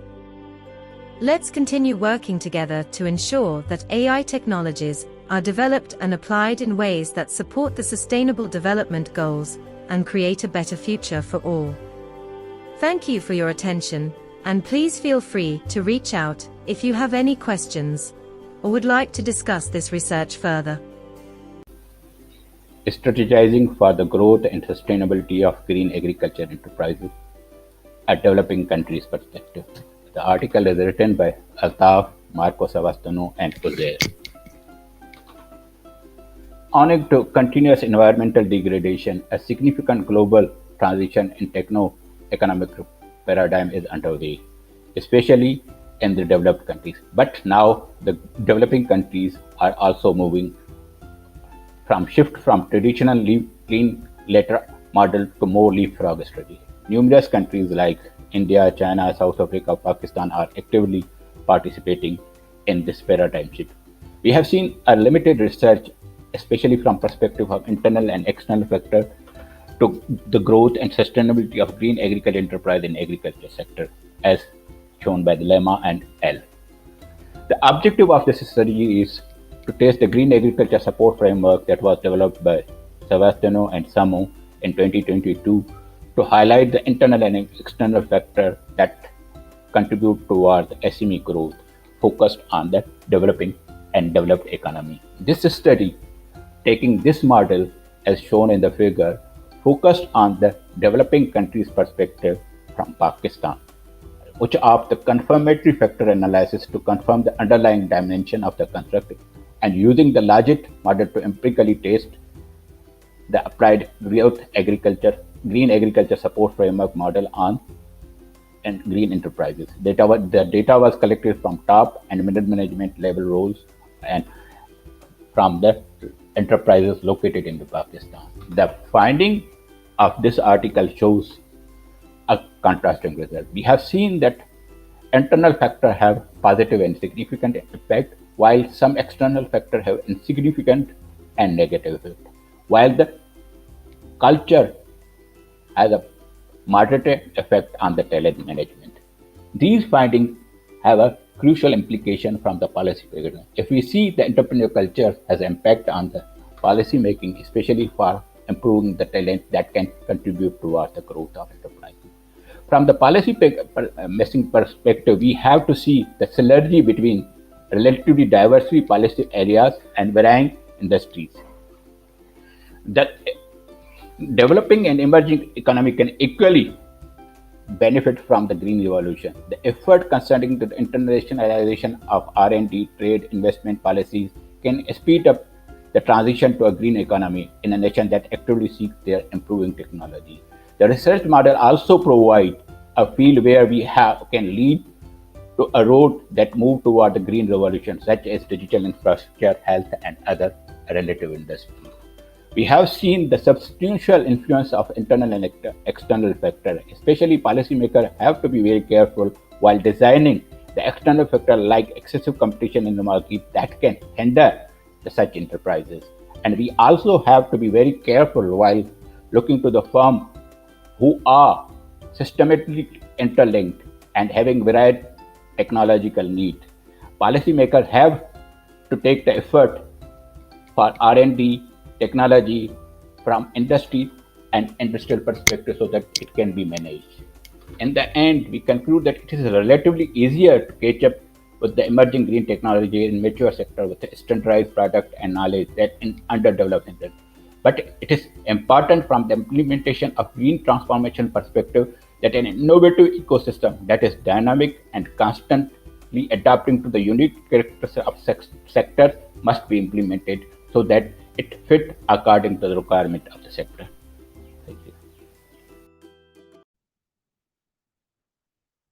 Hello, I'm Akila Ashraf, and today I would like to talk on a very important topic, that is impact of gender inequality and social stratification on antimicrobial resistance.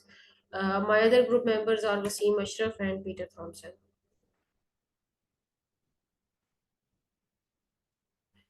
First of all, the introduction. Antimicrobial resistance is the potential in bacteria to persist and grow as a response to specific concentration of antimicrobial agent.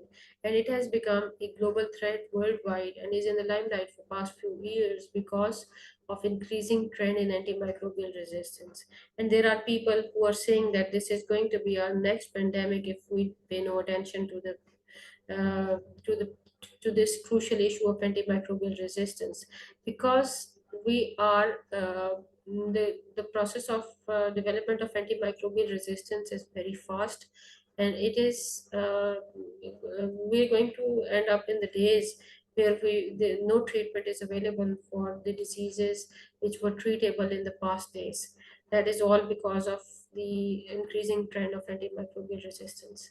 The rationale of the study was to assess the impact of gender differences and other socio-economic factors on antimicrobial resistance in Pakistan, and to find out how men and women in different age groups are differently at risk of antimicrobial resistance. The range of health programs and services are not equally available, accessible, affordable, and acceptable to all groups within the population. So it is widely acknowledged that a gender equity focus in all aspects is required to protect and improve population health. Before we go into further, it is important for us to understand the factors which are contributing towards the increasing trend of antimicrobial resistance. The known factors are mainly the excessive, inappropriate, and non-judicious use of antibiotics in healthcare, veterinary, and agricultural sectors. A pilot study has been conducted to actually check the effect of gender equity inequality on antimicrobial resistance, and to develop the foundation for the research on a given subject. It was mainly to assess association between patients' antimicrobial resistance status and several explanatory factors, namely gender, age, marital status, number of family members, education level, and employment status. The study has been divided into two parts. One is the lab work, in which the antimicrobial resistance profile was checked for the specimen obtained from various patients from the local community. And the second part is to fill in the questionnaire regarding all these questions, regarding all these factors mentioned in the slide, like gender, age, and educational level, etc. And the results we obtained are not sufficient to claim anything, because the number of subjects are not very high in the study, as it is a pilot study. But yes, there is found some significant differences in terms of effect of antimicrobial resistance in different age groups, in different people with different educational level and employment status. The reason behind them has to be worked out. The future recommendations based on this pilot study mainly include finding current evidence and identify priority linkages related to gender and antimicrobial resistance research. It is extremely important to find out. The second is to development of guidance on how to strengthen the gender inclusiveness of antimicrobial resistance interventions and implementations research projects in low middle income countries. Thirdly, the determination of key drivers is of highly importance for key drivers of antimicrobial resistance, with special focus on gender equity, income, education, age, and other gender related differences. And finally, to assess the differences in behavior of men and women towards use and misuse of antibiotics. So, to sum up all this, it is extremely important to find out how men and women and other people living in the society are at risk of development of antimicrobial resistance. To conclude this study, understanding of the effect of social stratification on AMR in the population studied will be used to improve the surveillance and to make recommendations for changes in policy for control of antimicrobial resistance. If you would like to contact me, my email address is mentioned in the slide below. Thank you very much for listening to me.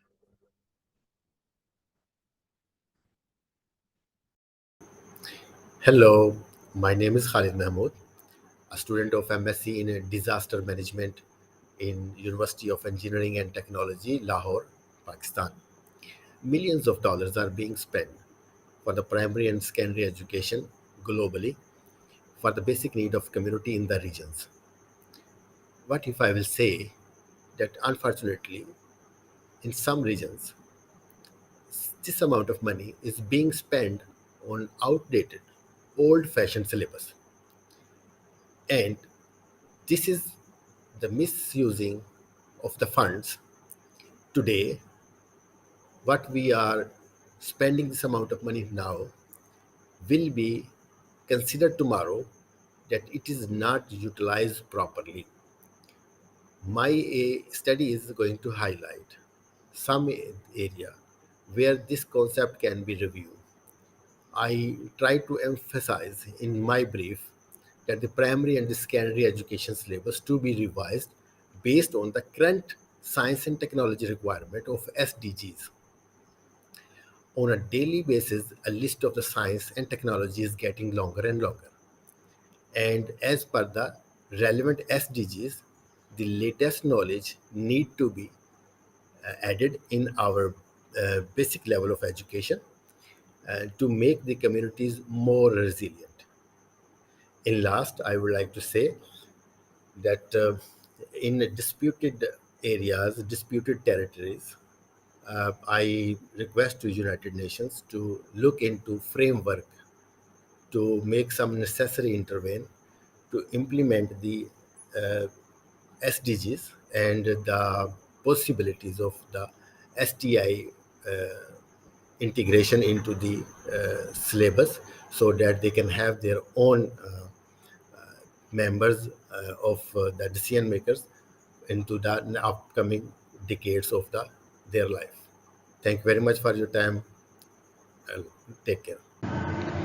Hello everybody, my name is Dr. Muhammad Tariq. I am working as assistant professor in the University of Agriculture, Faisalabad, Pakistan. So my policy paper is sustainable dairy production in Pakistan, lesson learned and way forward.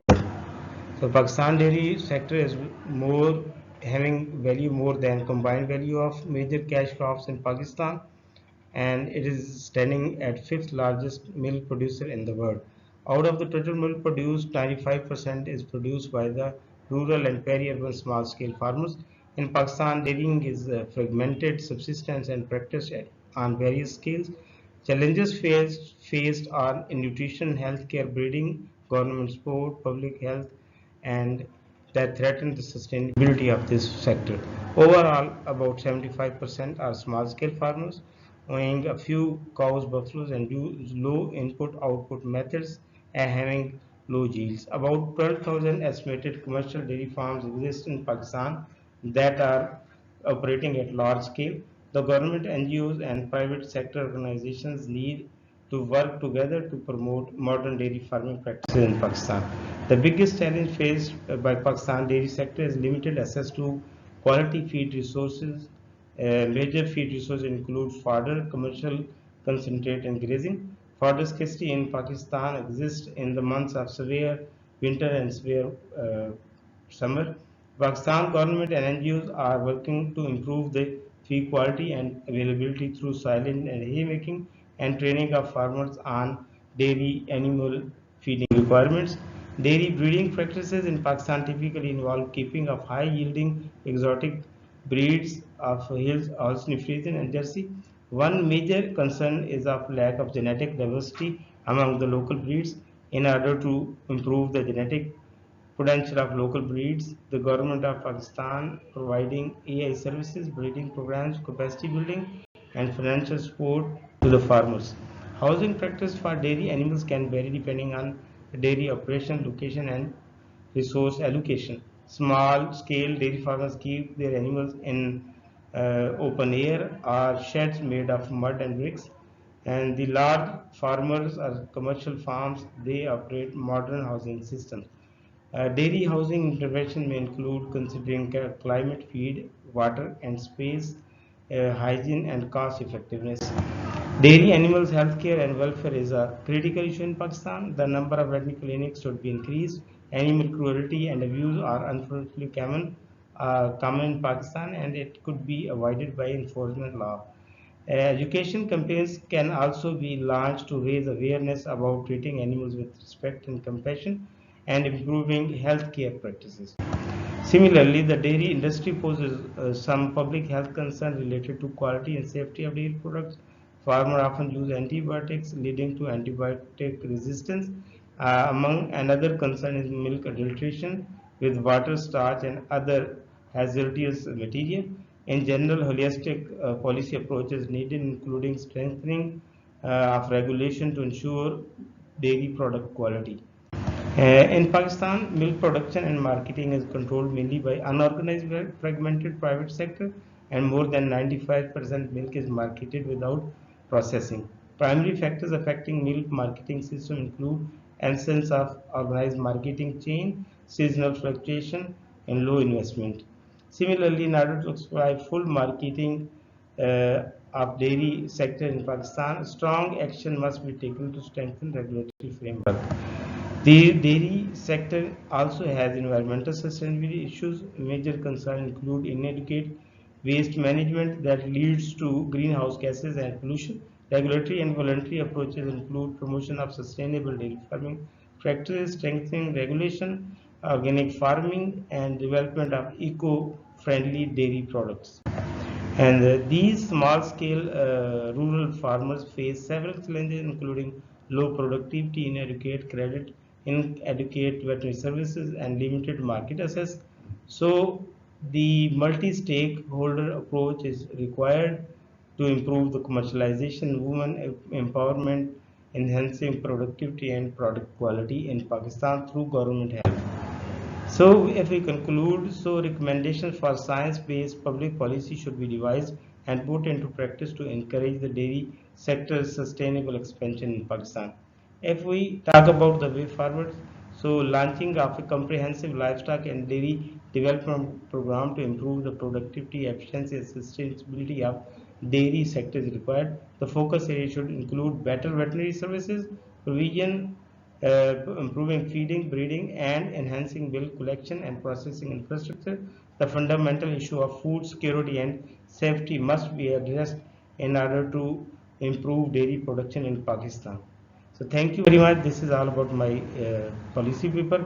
So any question? Thank you very much. Everyone, I'm Dr. Javeya Nasif from Pakistan, and I want to share the development and assessment of adaptation strategies against climatic vulnerability of agricultural production system in Punjab, Pakistan. Climate change will adversely affect agricultural production systems and induce major shifts in farming practices all over the globe. The temperature of Earth will rise by 1.5 to 2 degrees Celsius by the end of this century, according to IPCC, and Pakistan is ranked at 8th position in Long-Term Climate Risk Index and 16th regarding climate change vulnerability index according to German Watch 2019, and the total losses that they calculated for Pakistan.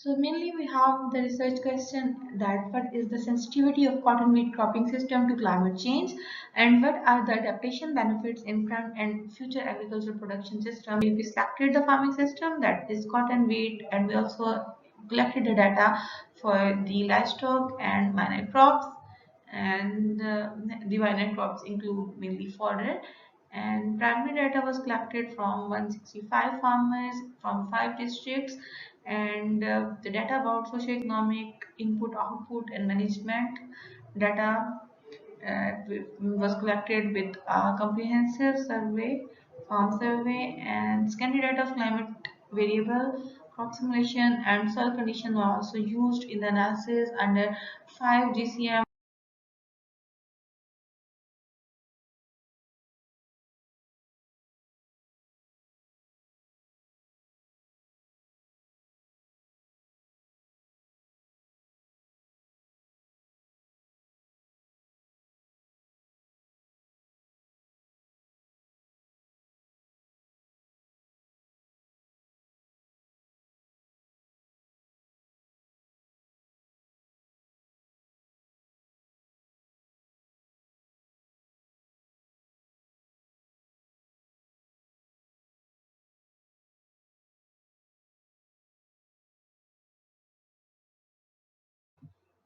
The impact of climate change on cotton wheat and cotton wheat cropping system.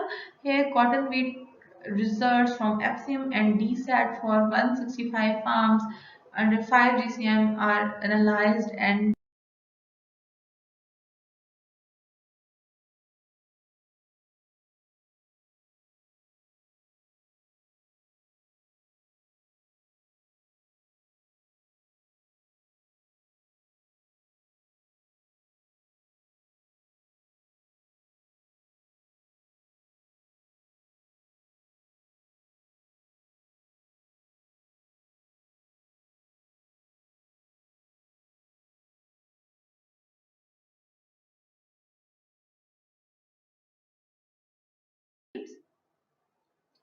the outcome of these crop models we analyzed in the TMD model and the socioeconomic impacts of climate change and GCMs and using two RCPs, you can see the crop poverty is more with the climate change, and vulnerability that we calculated based on the net farm returns. We can see that majority of the farmers are vulnerable for climate change, but there are also some gainers from 165 farmers. So on an average, the mean net returns will be decreased in all scenarios, and they will decrease the farm income substantially. So in all the scenarios, you can see that all the farmers are the net impacts of are negative, and the farmers vulnerability are higher in RCP 8.5 as compared to RCP 4.5.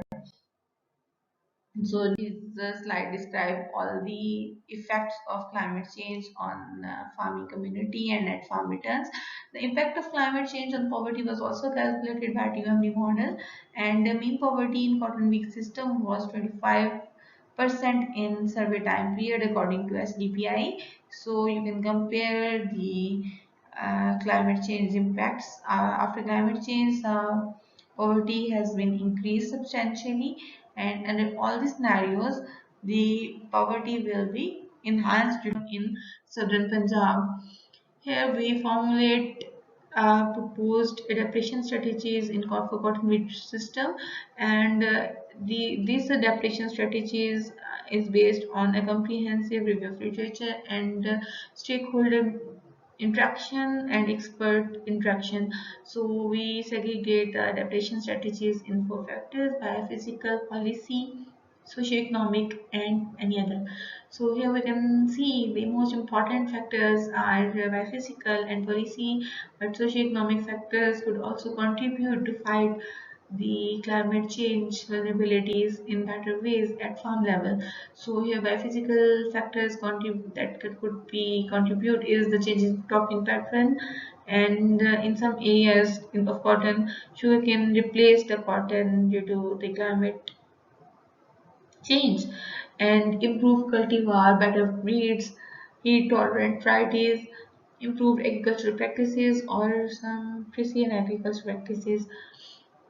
Policy variable could be added in the form of agricultural insurance, farm subsidies, farm consolidation, supportive trade policies at farm, government investment in agriculture, especially in infrastructure, research and development and market development, subsidy on critical imports like fertilizer, seed, and socioeconomic factors that could contribute is crop diversification, optimal use of input, participatory management approach, agroforestry, fisheries and livestock farms. And we can also see the agroclimatic advisory services for farmers could better equip the farmer to cope with the climate change challenges, establish and strengthen the interaction among stakeholders and use of climate and market data. Thank you so much for your time and attention, and you can contact me in my email for further questions and queries. Thanks a lot.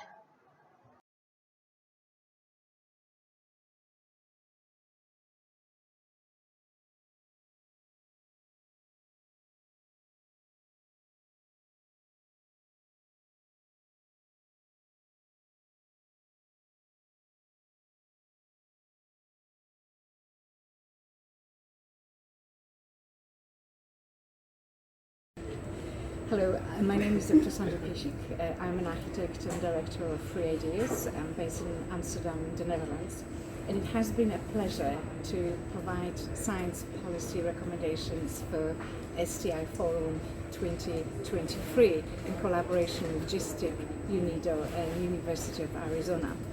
Our title and proposal for the science policy briefing recommendations is based on enablers for transformative change, and is focused on 3 areas based on this book that I'm holding in my hands. It's called Habitat Vernacular Architecture for a Changing Planet, due to be published by Townsend Hanson.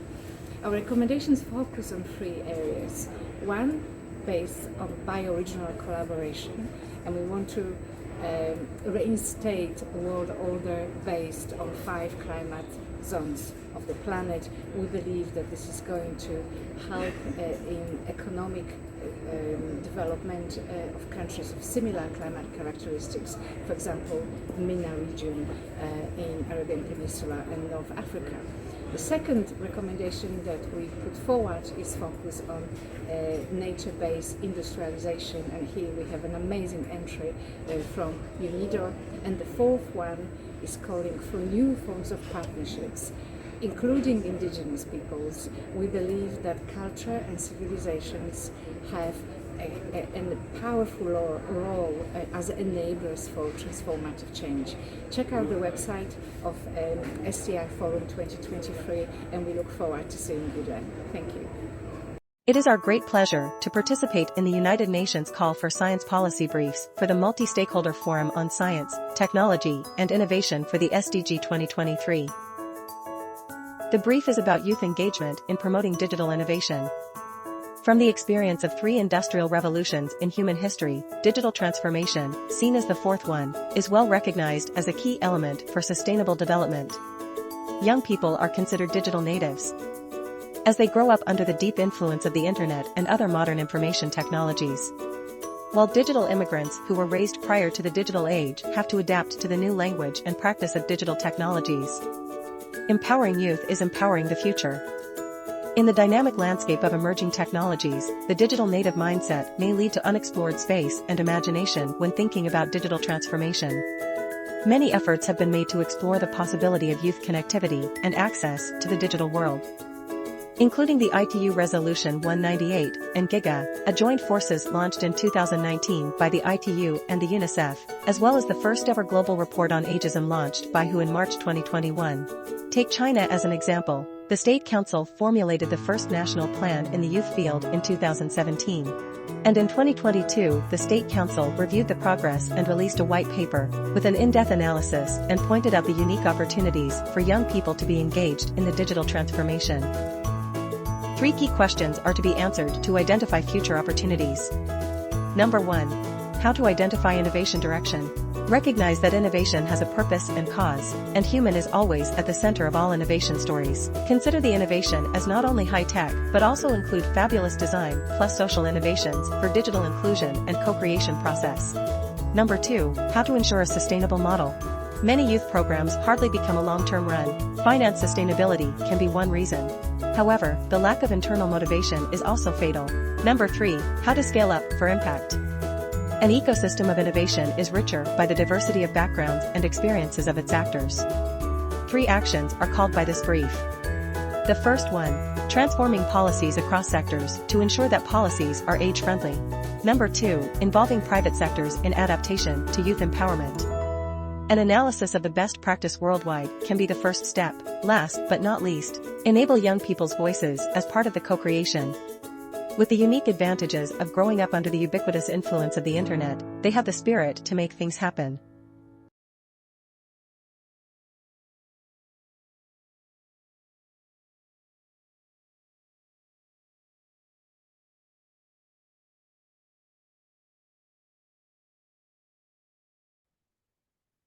Hello, greetings from Brazil. I am the Professor Felipe Dias.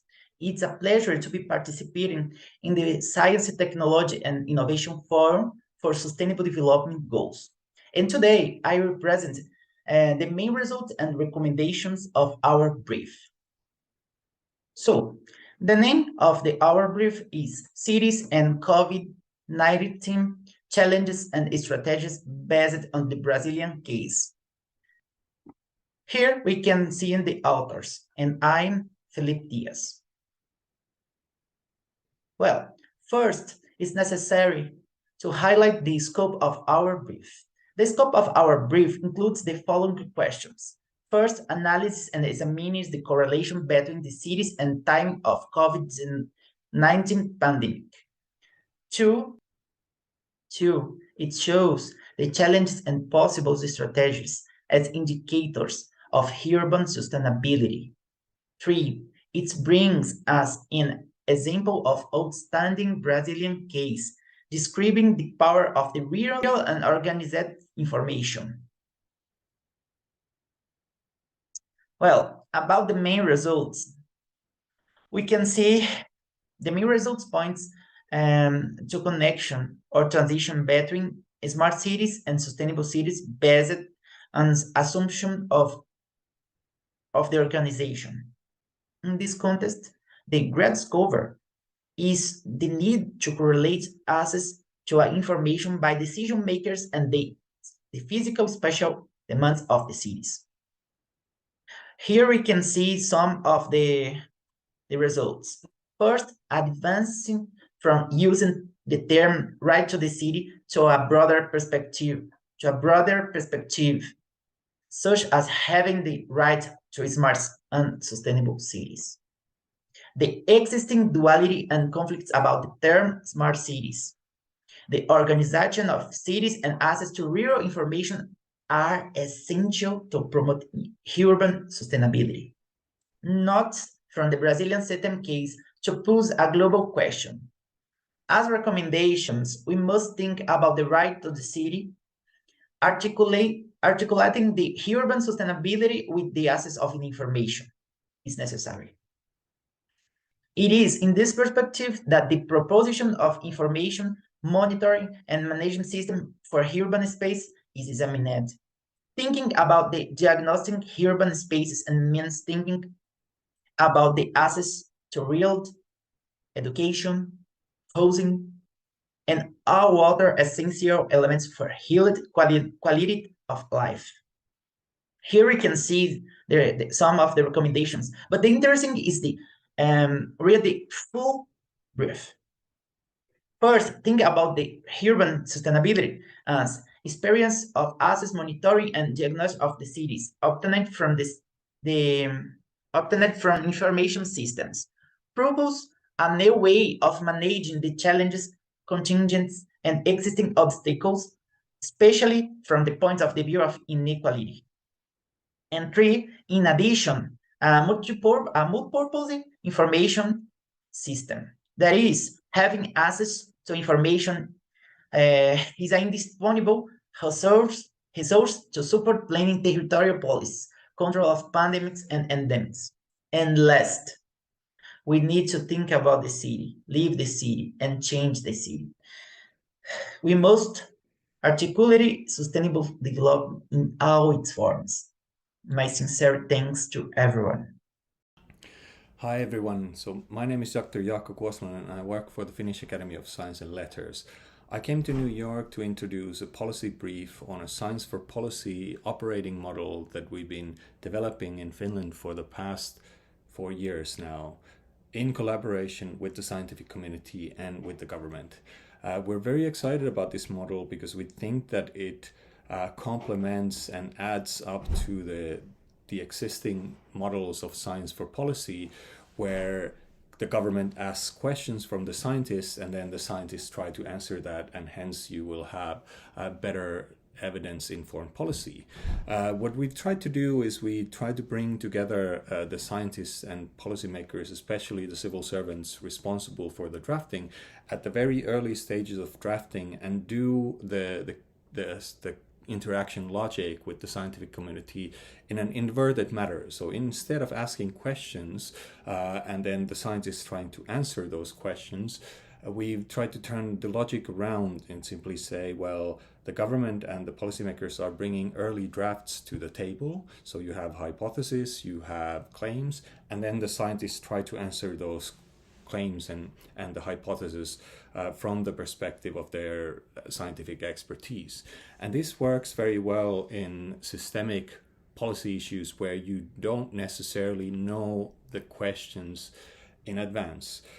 So turning the dialogue around leaves the possibility of also discovering the known unknowns and unknown knowns as well through a dialogue. So hence, it is a model that complements, we believe, the existing science for policy models that work on the question and answer logic. And I think this is something that requires further exploration. We're very happy to have been tapped into this for the past few years, and this is a model hopefully that is also scalable and applicable to countries around the world, because it doesn't need very big infrastructures or resourcing. It's a model for dialogue. So I'm happy to speak about this more here, and very happy to be here this week. Thank you. My name is Giang Đặng Thu from Institute of Science, Technology and Innovation, Ministry of Science and Technology, Vietnam. I would like to express my sincere thanks to AITT team for giving me an opportunity to share the main result of my policy brief, namely linking science and technology tasks from the state budget with the implementation of Sustainable Development Goals in Vietnam, efforts and suggestions. There are 3 main points I would like to share with you. The first point is the current situation of linking science and technology tasks from the state budget with the implementation of Sustainable Development Goals in Vietnam. The second point is some limitations and reasons. And the last one is a recommendation to better link science technology tasks from the state budget with implementation of Sustainable Development Goals in Vietnam.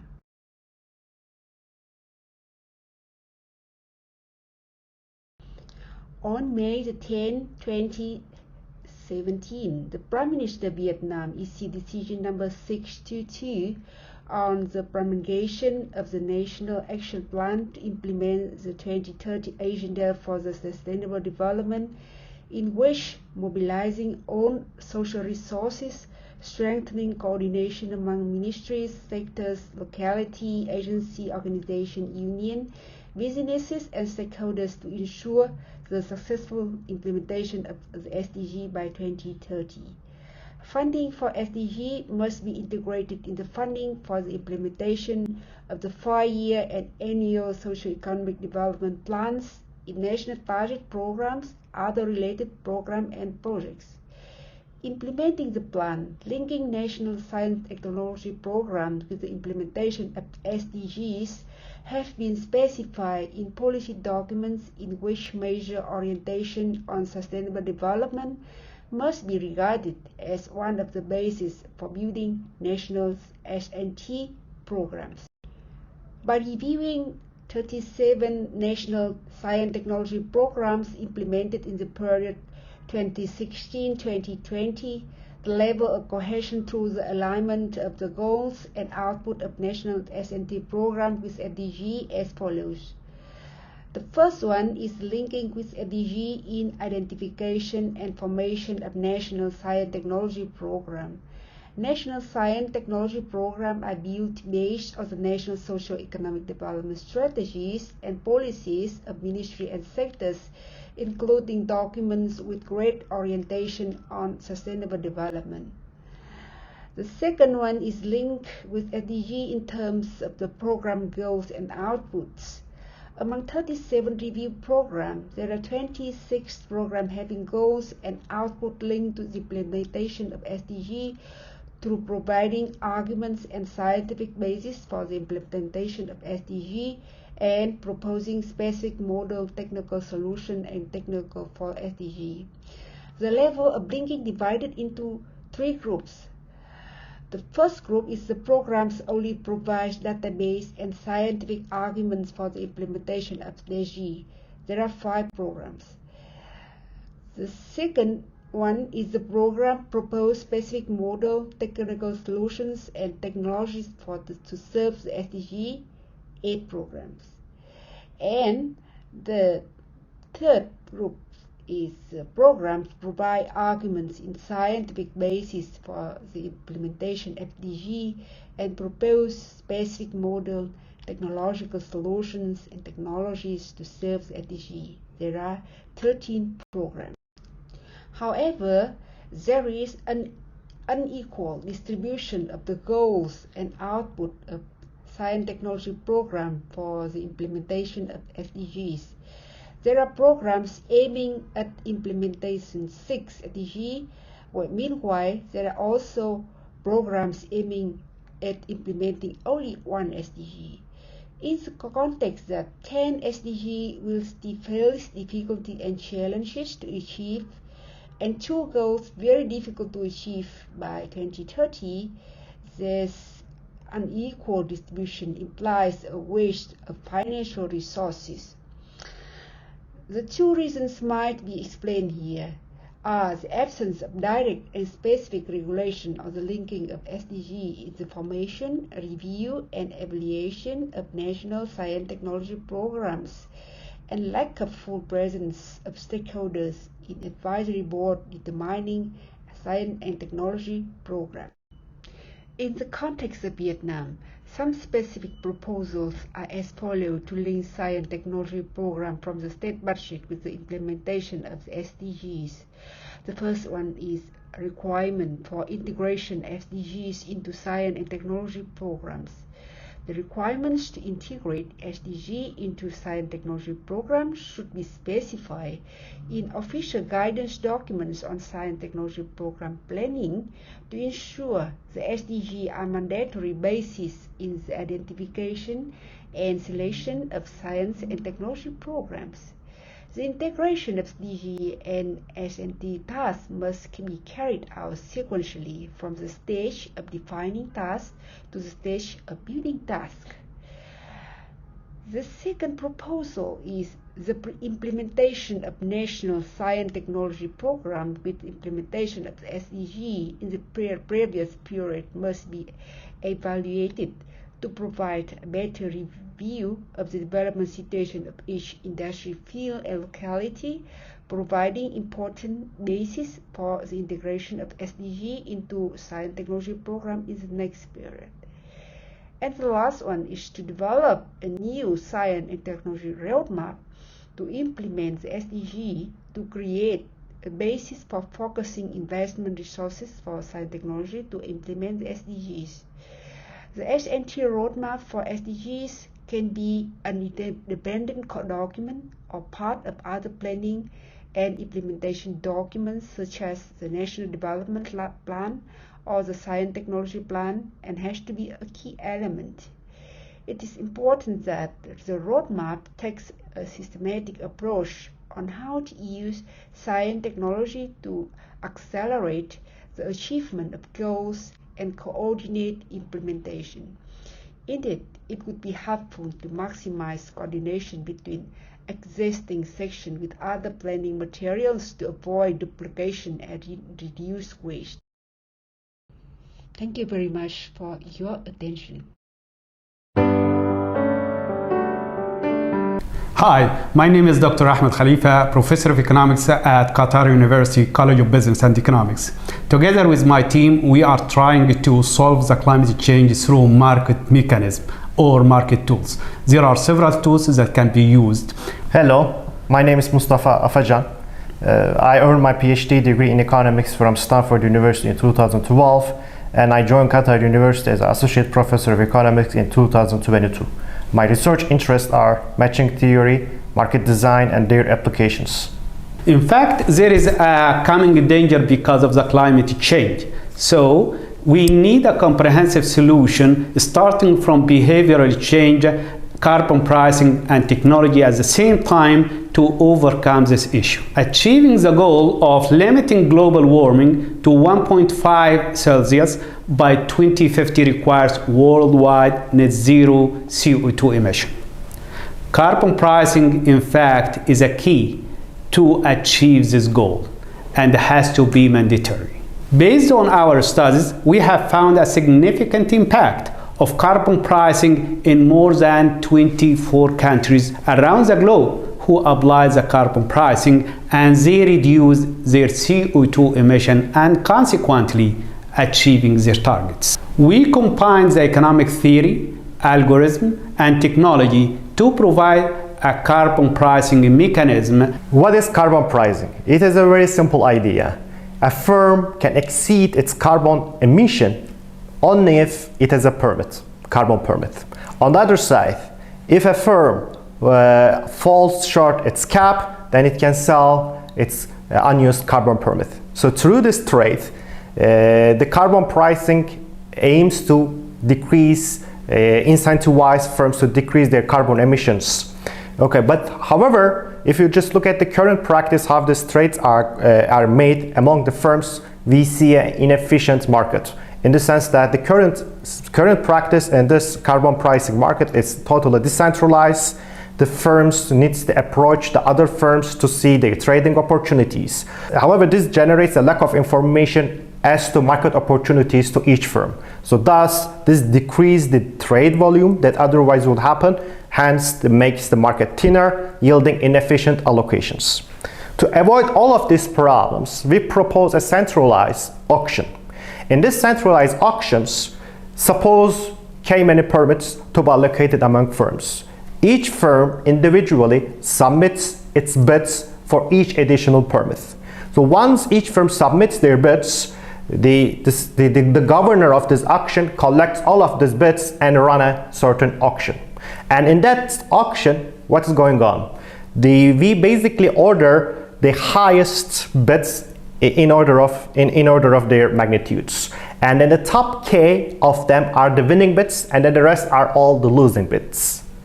And if a firm has, let's say, 3 winning bids, then that firm acquires three permits. If a firm has 2 winning bids, then that firm receives 2 permits. Then the next question is that what firms will pay in return of these permits.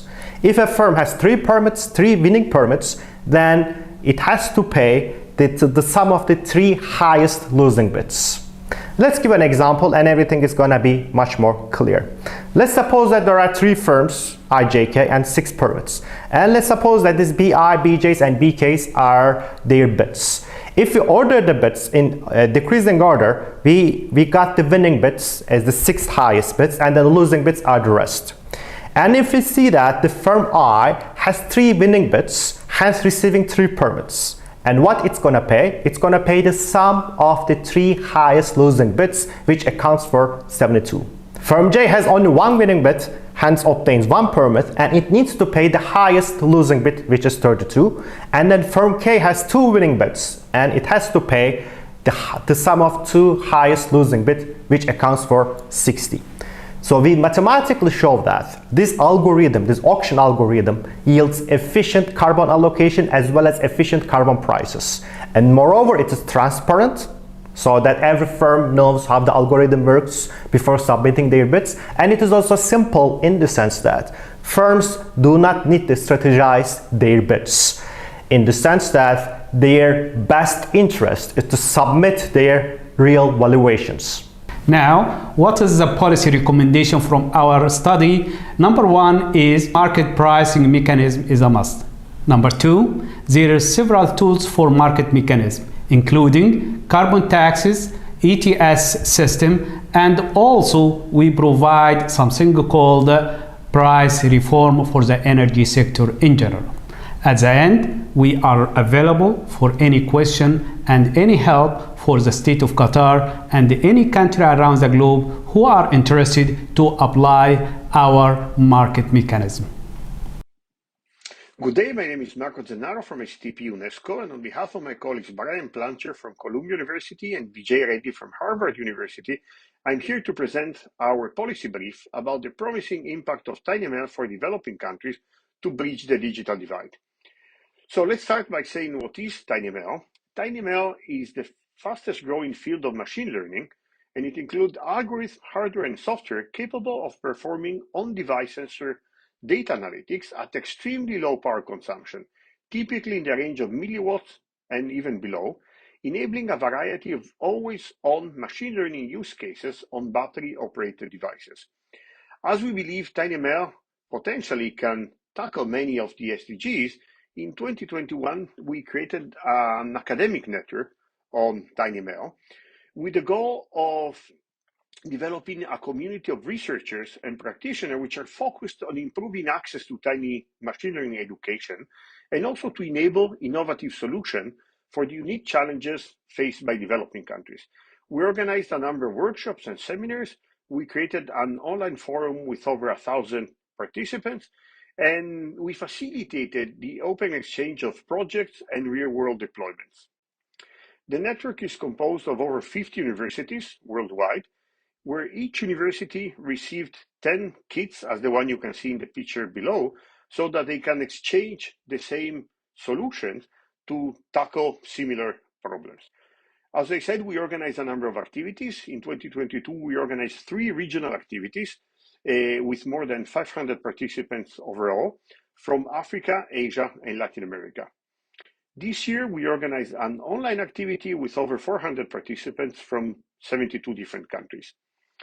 Members of the network have been working on local applications, ranging from foot and mouth disease detection using TinyML, to detecting disease in cotton leaves in Benin, to using TinyML for respiratory diseases, and to using TinyML for monitoring the behavior of turtles in Argentina. Members of the network have organize additional training activities all over the world, both in person and online, multiplying the effect of what we have been doing in our network. There is a number of research papers that we listed in the policy brief, and again, they're very diverse, ranging from mosquito wing beat detection using TinyML to using this technology to classify coffee diseases, to using TinyML for low-cost health applications. In addition to the workshop, we organized what is called a show and tell. This is an informal presentation addressed to young researchers and students and practitioners. And again, the number and the variety of application presented is really interesting. So it ranges from TinyML to monitor bees in Kenya, to using this technology to predict crop in Colombia, to using TinyML for non-invasive anemia in Peru. Policy recommendations that are listed in the document are about organizing regional networks. We have seen this to be very successful. People speak the same language and they're interested in the same application. To covering the ethics of AI, so we use the UNESCO recommendation on AI in all our activities, and to supporting local champions. This is extremely important. Networks are strong as much as the local champions are strong.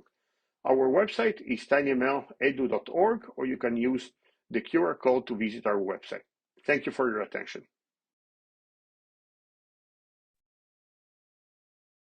Dear community, of the Science, Technology and Innovation Forum. My name is Lorena Lamas, and it is an honor for me to contribute with my policy brief to the reflections around this topic. Innovation and technology have the potential to change the world to be a better place. Yet, the universalization of inclusive and equal access to technology, digital literacy, online safety, and cybersecurity skills is essential. 2030 Agenda highlights that gender equality is not only a fundamental human right, but a necessary foundation to achieve sustainable development goals.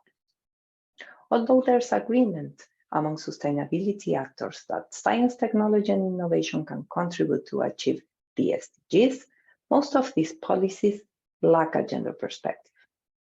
This policy brief proposes policymakers, academia, and private sector stakeholders to take into account three main topics to introduce gender lens through the field of science, technology, and innovation. The first refers to increase the participation of women and other marginalized groups into STEAM areas. To do so, it is necessary to ensure greater access of women to education, technology infrastructure, digital skills, capital, and market opportunities, together with strategies for women access to leadership positions and to be recognized as role models. It is also critical to ensure safe virtual spaces for women and girls to develop the necessary digital skills to pursue careers in STEAM fields. The second aspect refers to the use of science, technology, and innovation to intentionally solve problems faced by women and other marginalized groups. Training programs, job opportunities, and digital tools for women, while important, are not enough. It is also relevant to emphasize the need to shape the structures in order to make a paradigm shift in favor of gender and social justice. This means that the deployment of data, digital technologies, and AI needs to encounter people's diversity and protect the fundamental rights of all women in all societies. The third aspect refers to the development of financial opportunities for innovative businesses led by women at both private and public level. Sustainable finance has a key role to play in world's transition. ESG standards and gender lens investments needs to be at the center of cash flow and money allocation decisions to financially support companies and projects that measure and report positive impact. Finally, to increase diversity into science, technology, and innovation field is not only a matter of equality, it is an economic imperative and will result in more creative solutions and greater potential to solve the biggest challenges of our humanity and to advance the SDGs. I thank all of you for your attention. I'm going to present very briefly the main results of the STRINGS project, which is a project in which we have been analyzing the alignment or misalignment between science, technology, and innovations and the Sustainable Development Goals. In order to explore this very complex question, we use three different levels of analysis. At the first level, we analyze publications from the Web of Science, patents from PatStat, in order to map what are the priorities across the globe of science, technology, innovation, and how they are related to the Sustainable Development Goals. Second, we run a global survey with different stakeholders, which tell us what they think are the main priorities in order to achieve these development goals in 2030. Third, we do contextualized case studies in order to appraise different pathways to address very specific challenges in those contexts. So the first main finding is that we do observe a substantial misalignment between priorities in science, technology, innovations in private and public R&D companies, particularly in higher income countries, and the Sustainable Development Goals. Meaning that in those countries, most of the research is not related to the Sustainable Development Goals. However, in low income countries, it is, but lower income countries participate to mostly 0.2% of the global research, so the global research is not aligned to the SDGs. Second main finding is that research is done in silos with respect to the SDGs, meaning that research which focuses on one specific SDG is not connected enough to research which reflects on other, which focus on other SDGs. And this is particularly when we look at the distinction between research which look at technical issues and more societal deep-seated issues such as inequality, poverty, gender imbalances and conflict. Third main result is that the current priorities in STI do not align with the stakeholders' priorities of STIs in order to address the SDGs by 2030, which do recommend to focus much more on policy innovation, social innovation and grassroots innovation. Fourth, there is a clear misalignment between the specialization of research in different countries and what is the priorities in terms of SDGs in different countries. So for example, countries that pollute most, that have many issues in relation to SDG 12, 13 and 14, such as higher income countries, do not specialize on research on the environment. Fifth, and particularly problematic, there seems to be in every local context to address a specific challenge, one particular science, technology, innovation pathway which dominates every other pathway. And this is the case even when local actors indicate that alternative pathways may better address the particular SDG challenge. 4 areas of recommendation. First area of recommendation, we do need national and global funders to focus more on research which is related to the SDGs. This needs a better and more inclusion of researchers in low-income countries where the research is much more aligned with the SDGs. Second, we need to aim for much more diversity of direction of STI in specific local context and a much more democratic decision making about which directions are taking in those contexts in order to address the SDGs in a way which address the issues of all stakeholders. Third, we need accountable governance initiatives to better monitor and make decisions about which science and technology innovations are prioritized at national, local and global level in relation to the SDGs. Fourth, we need to empower different stakeholders to understand what are the priorities in science, technology and innovation, the way in which, for example, they're mapped in this exercise, and make decisions about which should be the investment in science, technology, innovation moving forward. New societal trends, presumaging, circular economy, digitalization, sharing economy and others can have potentially large decreasing impacts on energy consumption, as well as cross-sectoral demand shifts, which may also lead to a substantial increase in energy demand if unaccompanied by policy instruments.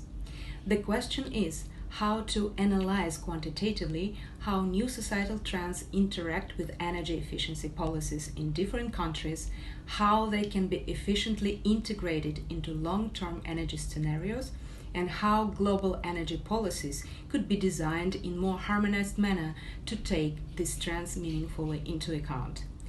While scenarios present a major step forward beyond previous modeling approaches by integrating new societal trends, much more progress is needed to enhance the empirical basis for such trends and their representation in models.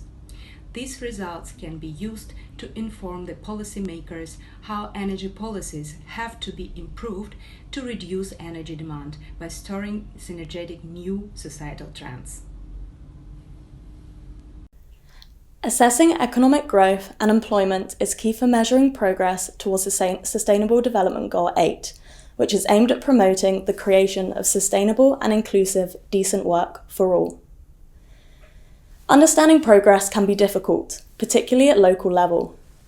Some countries lack up-to-date indicators and traditional data sources. Remote sensing can offer an alternative. It's the process of measuring physical characteristics of the Earth with data that's usually obtained from satellite. Satellite images are a valuable source of data. They're available at high temporal and spatial resolutions, so they can fill gaps for countries that lack existing information. They can be applied to many areas, for example, to study population, monitor the effects of climate change, or predict crop yields for agriculture. Nighttime lights data are satellite images of the Earth presenting light emissions at night. Brightness from the lights has been established as a proxy for economic activity in the form of GDP.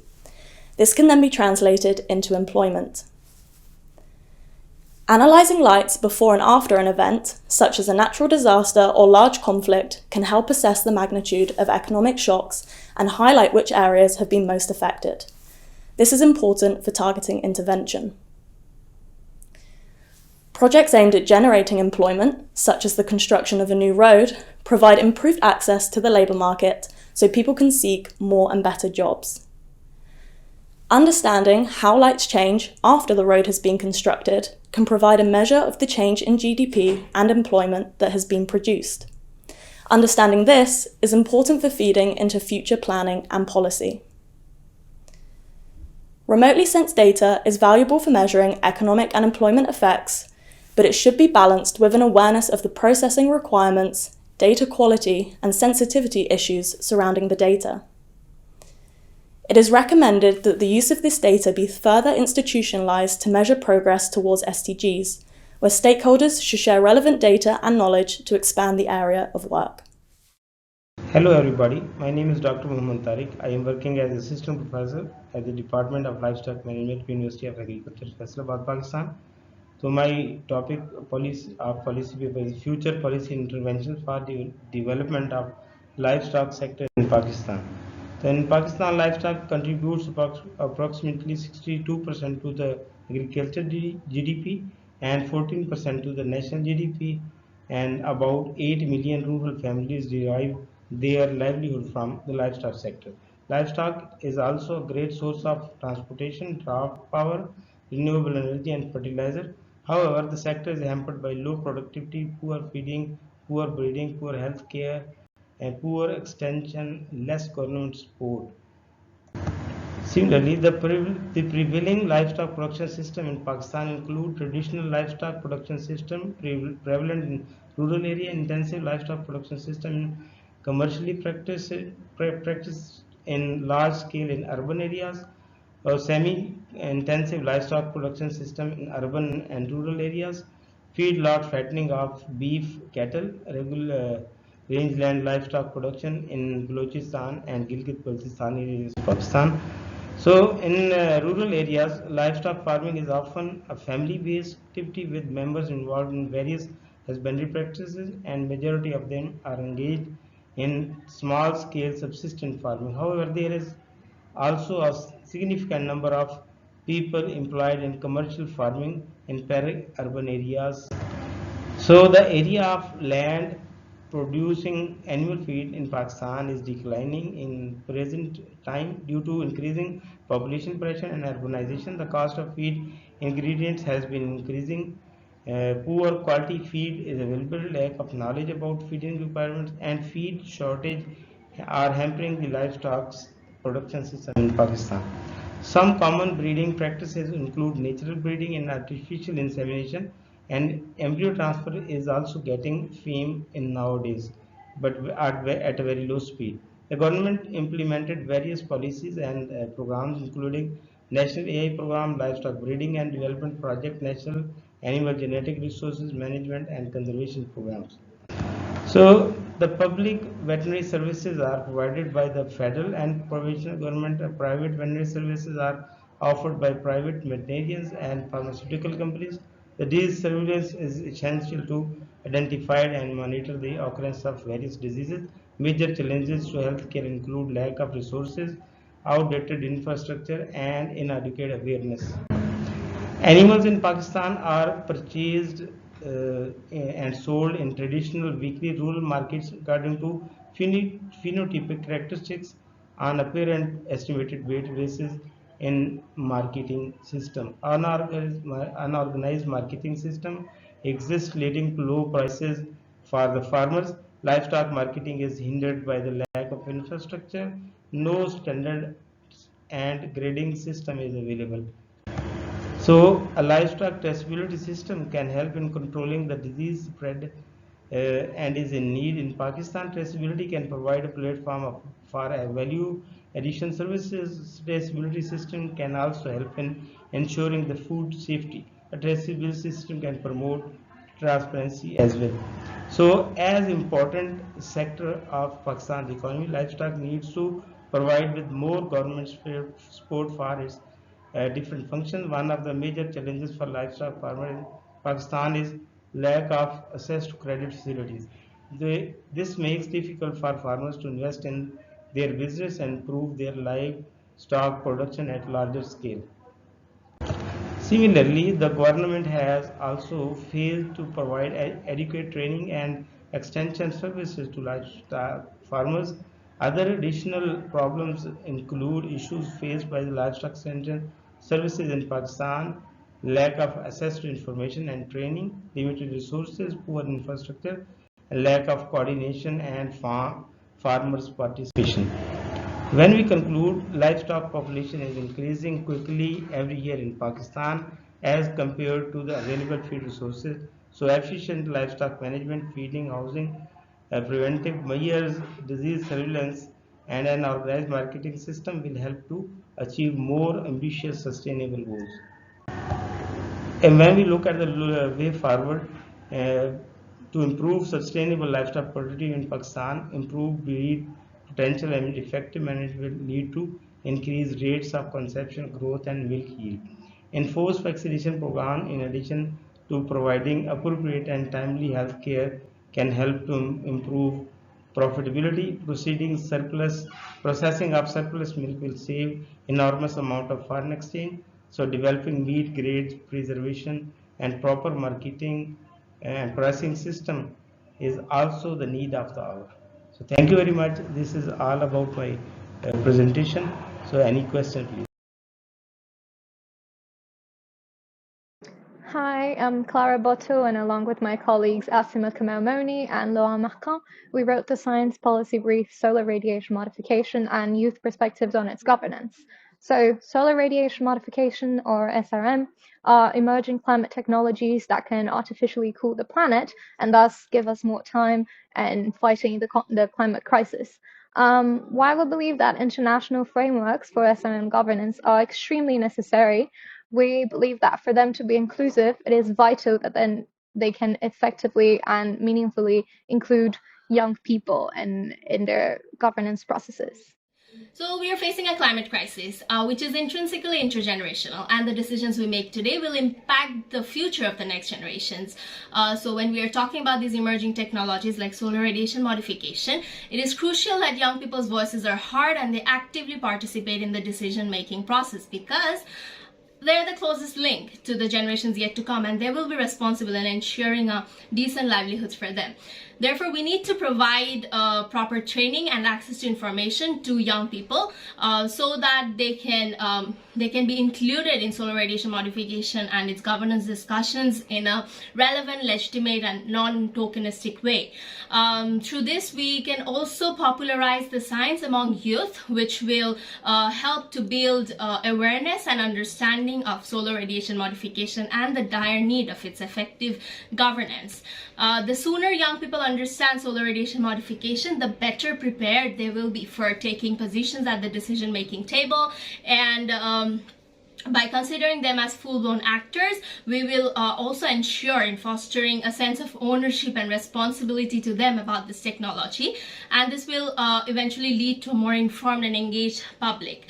Let us work together in making sure that discussions around solar radiation modification and its governance is happening and being conducted in a transparent, accountable, and inclusive way, so that we can pave the way for a sustainable and equitable future for the generations to come. In order to better include young people in climate policy and in solar radiation modification governance, whether it be to control or to completely ban these technologies, well, young people should be considered once and for all as real actors, and not only as observers anymore.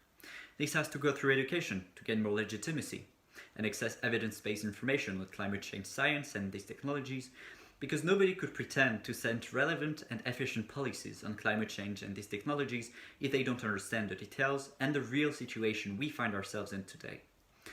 But young people's ideas should also be better collected, and means should be given to young people so that they can better organize themselves and better communicate with policymakers. And last, but actually most importantly, many more young people should be hired in research, in public and in diplomatic services, so that they can be considered as real actors in the decision-making process.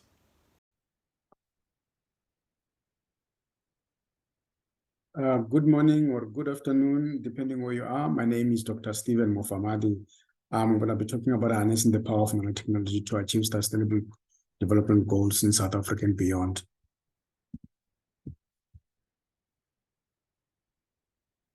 If South Africa wanted to achieve some of the 17 sustainable goals, they need to find a technology that can assist them.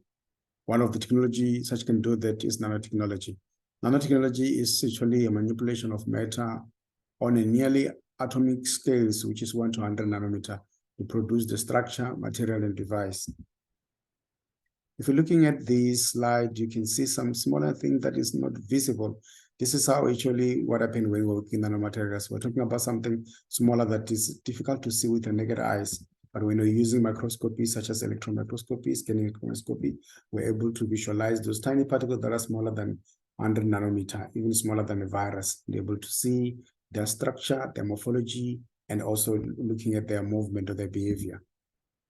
In healthcare or in SDG number 3, we see nanotechnology can improve diagnostic and treatment of infectious disease, neglected tropical disease, non-communicable disease, and in Nelson Mandela University, what we are working on, we're working on a nanodrugs and point of care device for cancer and diabetics, and we're also working on a green nanotechnology for antimicrobial resistance and artificial blood for blood transfusion. We are also trying to design or engineer the robotic nanotechnology-based air purifier that will play a role in terms of capturing, deactivating, neutralizing, inhibiting growth of mycobacterial tuberculosis, influenza, coronavirus, and many other influenza viruses. And also they can inhibit this in the air or in the surface environment. We also believe South Africa wanted to achieve some of the SDG, particularly SDG number 6, where they need to use nanomaterial because nanomaterials can improve the detection, the treatment of water pollutant, and providing human with a pollution-free water. We at Nelson Mandela were trying to designing a nanosensor that can detect water contaminant, membrane that can do water purification, and green nanotechnology for water treatment. We believe this can play a role in terms of providing safe drinking water. We also believe that if South Africa wanted to achieve some of the challenges, particularly the SDG 1 and 2, they need to use nanotechnology because it can improve the efficacy of agrochemicals, soil integrate, resilience of agricultural systems while promoting food security. We know very well that nanosensors can also play a role in terms of precision farming, but particularly for those small farmers that are within the rural areas, they can be able to produce quality food. They can monitor the growth of the plant using such nanosensors and using fertilizer to provide quality products that come from these productions. Energy is one of the challenges in South Africa. We believe that South Africa, since they're moving out from fossil fuel to renewable energy, they can try to be ready. They can use nanotechnology to assist them to better the energy storage using such as nanotechnology. And also we believe that for all this to be realized, the impact of nanotechnology, we believe that the government and regulatory agency need to develop a clear regulating guideline for nanotechnology application and nanotechnology-enabled product to protect and to improve human health, safety, and environment. We also believe that in order to attract or the private sector and business, the policymaker and government need to create a predictable, stable, effective regulatory environment that encourages investment in nanotechnology innovation. We also believe that the government and policymaker need to set a code of conduct for nanotechnology researchers to ensure the safety of the staff, the students, the researchers, and community at large. We also believe that the government and the scientists, they need to increase public awareness and educate the public about the benefit and the risk of nanotechnology innovation, enable them to make informed decisions. And I thank you. Iniciativas y desafíos para el fortalecimiento del asesoramiento experto en políticas en los poderes ejecutivos y legislativos. La ciencia, la tecnología y la innovación hoy se presentan como un elemento clave para resolver los urgentes desafíos para el desarrollo planteados por los Objetivos de Desarrollo Sostenible. ¿Pero qué es necesario para que esto suceda? En el siglo XXI, el contrato entre ciencia, tecnología y sociedad cambió hacia uno en donde la legitimidad de la ciencia también reside en que ésta contribuya en la resolución de grandes desafíos. En particular, desde América Latina se habló mucho de la brecha entre la producción de conocimiento y la industria, de la producción de bienes y servicios que resuelvan estas necesidades. pero se habló poco de la brecha entre producción de conocimiento científico y cómo éste sirve para mejorar las políticas públicas. Sobre esto se habló del que funcionarios públicos recurren poco a las capacidades de los sistemas STI, y del otro lado se habla de las dificultades de las instituciones científicas para generar conocimientos usables, que sirvan y que estén a tiempo también para informar la toma de decisiones. Hace tiempo se instaló el discurso de mejorar las políticas públicas a través de la cientización de las políticas, con una mayor demanda de generar políticas sobre las bases y fundamentos tecnocientíficos.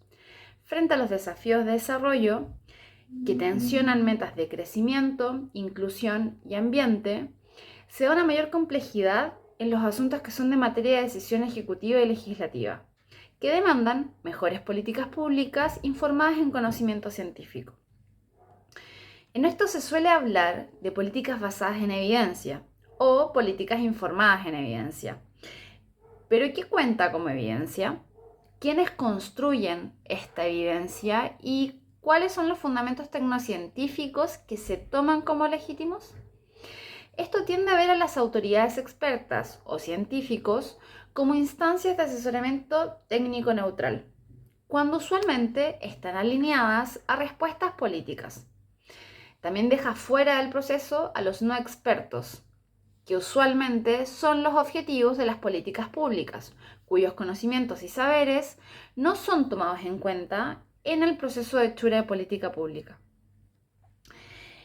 En los últimos 20 años, los movimientos de pacientes, movimientos por fumigación por agroquímicos, grupos impulsando la agroecología, activistas para frenar el cambio climático, fueron movilizando estas demandas colectivas, posicionando estos reclamos en la agenda pública. También movilizaron instituciones y expertos del sistema científico público, generando procesos de interacción entre distintos tipos de conocimiento y saberes. Esto dio lugar a formas de construcción y negociación de conocimientos heterogéneos: científico, tecnológico, experiencial, local, tradicional, que cuestionaron la posición privilegiada del saber científico experto. En América Latina, la institucionalización del proceso de asesoramiento experto para política pública es un fenómeno reciente, y en Argentina en particular, los debates de la ley de cannabis medicinal, la ley de interrupción voluntaria del embarazo y la ley de etiquetado frontal de alimentos fueron puntos de inflexión en donde la participación de expertos se dio en el marco de interacciones entre diversos actores, aportando desde sus experticias y saberes negociados, moldeando la agenda pública. En estas instancias se dio la particularidad de que contaron con políticas informadas con conocimiento científico y a la vez incluyeron de manera plural experticias de diversos actores en su hechura, generando articulaciones más democráticas. El escenario del COVID también mostró la relevancia de la ciencia para hacer políticas públicas y tomar decisiones desde una mirada transdisciplinaria y multisectorial, que contemplara lo sanitario, lo epidemiológico, pero también factores educativos, psicológicos y económicos. Hoy, la hechura de política en Latinoamérica vuelve prioritario. 1. Avanzar hacia la institucionalización de instancias de asesoramiento experto en la región. 2. Incorporar como parte de la gobernanza de estas instancias de articulación y negociación con conocimientos y activismos, de modo que diversas experticias y actores puedan tener voz en la agenda pública y en la producción de conocimiento. Y 3. Nutrir los procesos de hechura de política pública de estas experticias científicas, experiencias e informales, construyendo evidencias más plurales que informen políticas más democráticas.